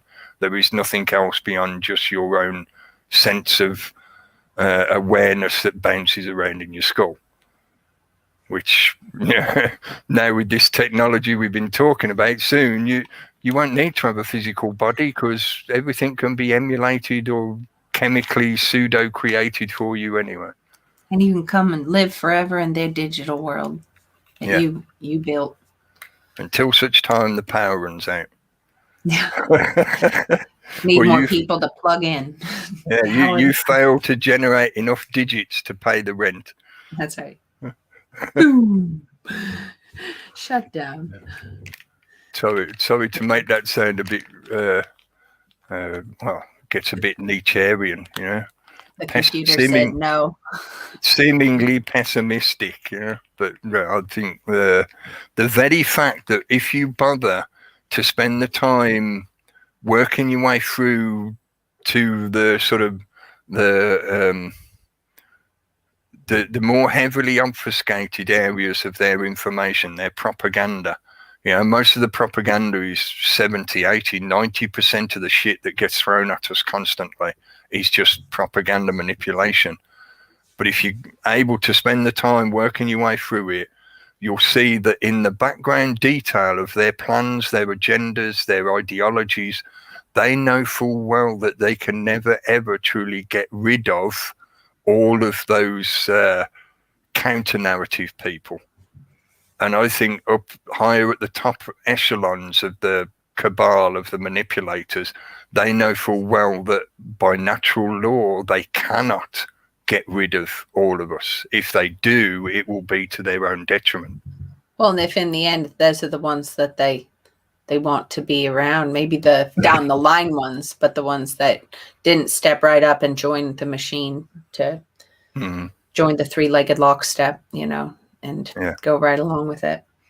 Yeah. But those other ones are the ones that'll collaborate and bring about the green world, and they'll want the gizmos that will make that world possible, made by the Ashkenazis, you know. It'll be,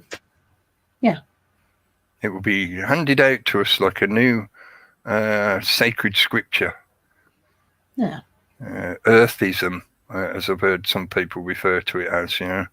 I think Scott Webb points that out in some of the Chatham House stuff that they've been putting out recently, you know.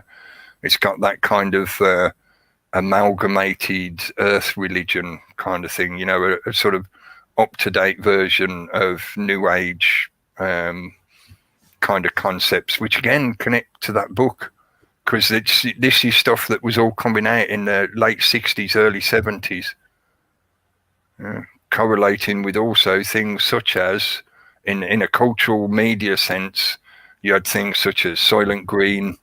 The Day the Earth Stood Still hadn't been out that long, I think, several years.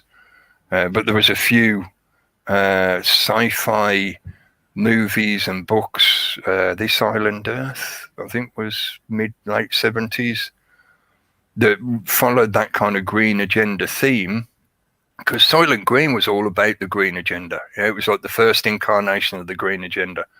And that, again, timeline connects to the initial formulation of what would become the basis of the green agendas under the auspices of the UN.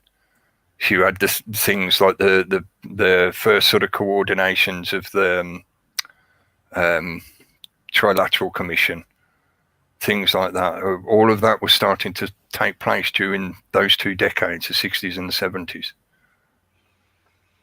Yeah. The beginnings of the UN, and them discussing about how they could formulate a threat that would persuade the people of the world to unite as one, and would lead towards a one world system with the UN as a governing body.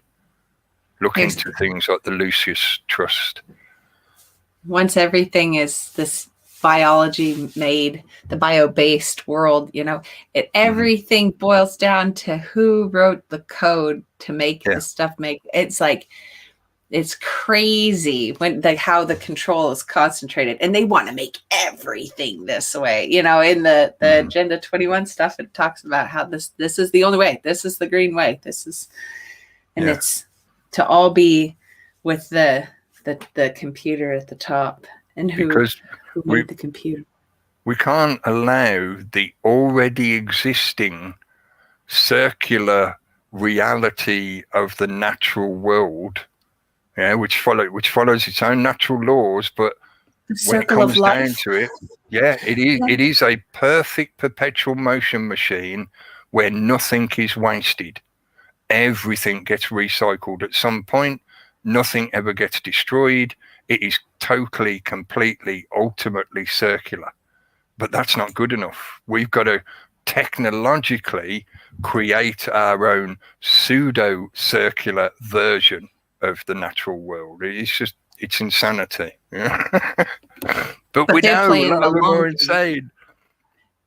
You know, they're doing the long game, so it doesn't matter how long it takes to get, and how much of this stuff they have to get to their less people and the environmentally friendly and whatnot. Because yeah, it's not like they're expecting it all to be done. Like they're saying 2050 in this thing, but the book is way further off even than that it took them to get to it. But of course, that's just fiction. It's them spelling their plans into reality, right? Yep. You know, they have to, and they want you to think, or they want to think ahead like this, so they create that. I can't remember which culture the phrase comes from, but it is an old phrase that goes along the lines of "He who writes the story owns the future." There you go. Is everyone quiet? I can't hear anything. You can't hear us. Yeah, we're still chatting, mate. Maybe it's your connection, maybe lagging a little bit. It has been lagging here and there. Yeah. You're probably going to get a big chunk of audio all at once, the way it does. There it is. The packet loss effect. All of a sudden, we'll all start talking really fast all at once. That's how I normally sound when you get me going. I'm like, oh. Well, is there anything else you wanted to add in? I'm just looking at the time. It's coming up to about 9 p.m. here.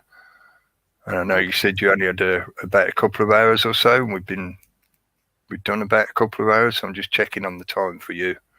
Yeah, I should probably go, but I will definitely put together all of these things that I've mentioned, and I'm sure I've forgotten something. There's another book that if to look at how horrible the brain plugged in world that the feed. I don't remember who wrote it. I know we talked about it. I think that they made a series on Amazon for the UK, I want to say, for that, where everybody's plugged in and then they pull the plug. It's a horrible book, but just if you read the beginning of it and you see how it's like constant stream, and you were the weirdo if you turned it off. But no, thank you. No, thank you. I know we always forget, so I always forget something, I should say. So I've got to stop saying we. I always forget stuff whenever we end up, going live, even when I've got notes written down in front of me. I have pages of notes. You'd think I couldn't forget, but yeah. But that's part of why I like keeping things as a conversation. I feel anyway, I don't like to do it as if I'm writing an essay where, we have to go through each point in a paragraph at a time kind of thing. So I know we just talk and we have a theme and we can look at that, all the stuff connected with that theme, but we are just having a conversation. So it can move around a little bit. And I like not having the academic boundaries on a subject matter. I think that's a big part of the problem. People are forced to learn specialized kind of mindset where you get really good at one subject or maybe a handful of subjects, but you never ever see the big picture because you're incapable of seeing how all those things are interconnected and feed into each other. Well, that's how they taught us anyhow. I did see a thing where they're training some of the children differently, more of a multidisciplinary sort of thing, so they can tackle the big problems. Because this biology-based everything isn't just, you're not just a biologist. You have to be data, you have to have all these different parts. And if they can create these people that are built to make it all happen without, anyway. Well, biology relies on nutrition, so you'd have to be a nutritionist as well. Yep. Yeah. The list becomes endless when you really, start to look into that kind of stuff. Well, and if they're tailoring to the new life that they're filling you with, Yeah. That's a good point. So it's almost like becoming a Microsoft engineer. Yeah. You know, they don't teach people how to work with computers and software. No, they just teach them how to do Microsoft things. So you have a little disk that has Microsoft tools on it, and they teach you how to put the disk in the computer and run a particular tool. So you don't really know how to work with computers. You just know how to operate Microsoft stuff. And they run courses for that shit, and it costs you a lot of money, and they give you a little certificate at the end. Yay. I know, because I looked into it years ago when I thought about getting into doing computer repairs, and when I looked at all that kind of stuff, and it was just like, that's a piss take. That's a money-making scheme. It's another one of Billy Bob's tricks. I know. I was just going to say, imagine coming from Bill. Yeah. Gosh. You got to have a special license to say you know how to click a mouse. Oh, I'll say think, one last funny thing before, or I thought it was funny before we go. That whole Vision 2050, they have all these videos that they put out about it, and that was how I saw it in the first place. And at one point in one of the sessions, they were talking about the silver linings of the COVID, but I had the subtitles on, and it said the silver linings of Kobe. So another nod to Jeff. Yeah, that's another one on the scoreboard for Jeff. Yep. Yeah, he pointed that out. Oh, yeah, definitely another Kobe job. Yeah. Well, it's too much. Thanks, guys, for joining in. I'm glad we were able to get it together eventually. We'll have to just keep practicing. We'll get used to how this time thing works at some point. We'll figure it out. Yeah. If I keep looking, maybe at some point the AI will tell me what the clock says. Yeah. I did ask the computer. They lied to me. It said 4 o'clock here was 8 o'clock there. Yeah, it's because you asked Google. That's I did. I know. It's my own fault. It is. Let's get them. Let's mess them up. Like, haha. We will do this again in the near future. I think probably about the same. Give it approximately 3-4 weeks, about a month, and we'll do another one. Yeah, something like that. I'm sure something else will pop up here. Yeah. Yeah, I'm happy to do it more nearer the time. What's the word for it? Quicker. Yeah, I don't mind doing it sooner. There's the word. Man, my brain stopped working. Sooner. Yeah, that's cool. If some stuff comes up you want to do a show for, that's cool. I'm happy for that. But just so people have got at least a rough idea that these will be, about on that regular basis, about once a month. Yes, we will be back. Keep your eyes open. Don't rely on the YouTube Gestapo system to give you accurate notifications, because it doesn't always work. Anonymous, did you want to say something? Right? Jump in.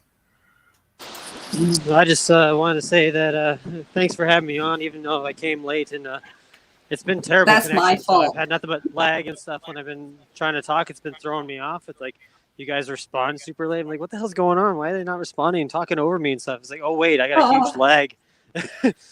So yeah, it's been terrible. I think it's getting a little bit better now, but whatever. My time's up. Yeah, time's up. That's it. Time's up. Tick tock, tick tock. Pete, was there anything you wanted to add?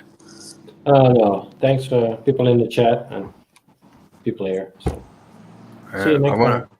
I want to know, where's Picard's hand? What does he do? Yeah. What does he do with that left hand? Yeah. Why is he wearing a skirt in the back? Yeah, that's a good point. Mm-hmm. Right. Thanks everyone for joining in. Thanks everyone in the chat. Thank you. I'm not going to do a roll call shout out because it'd take hours.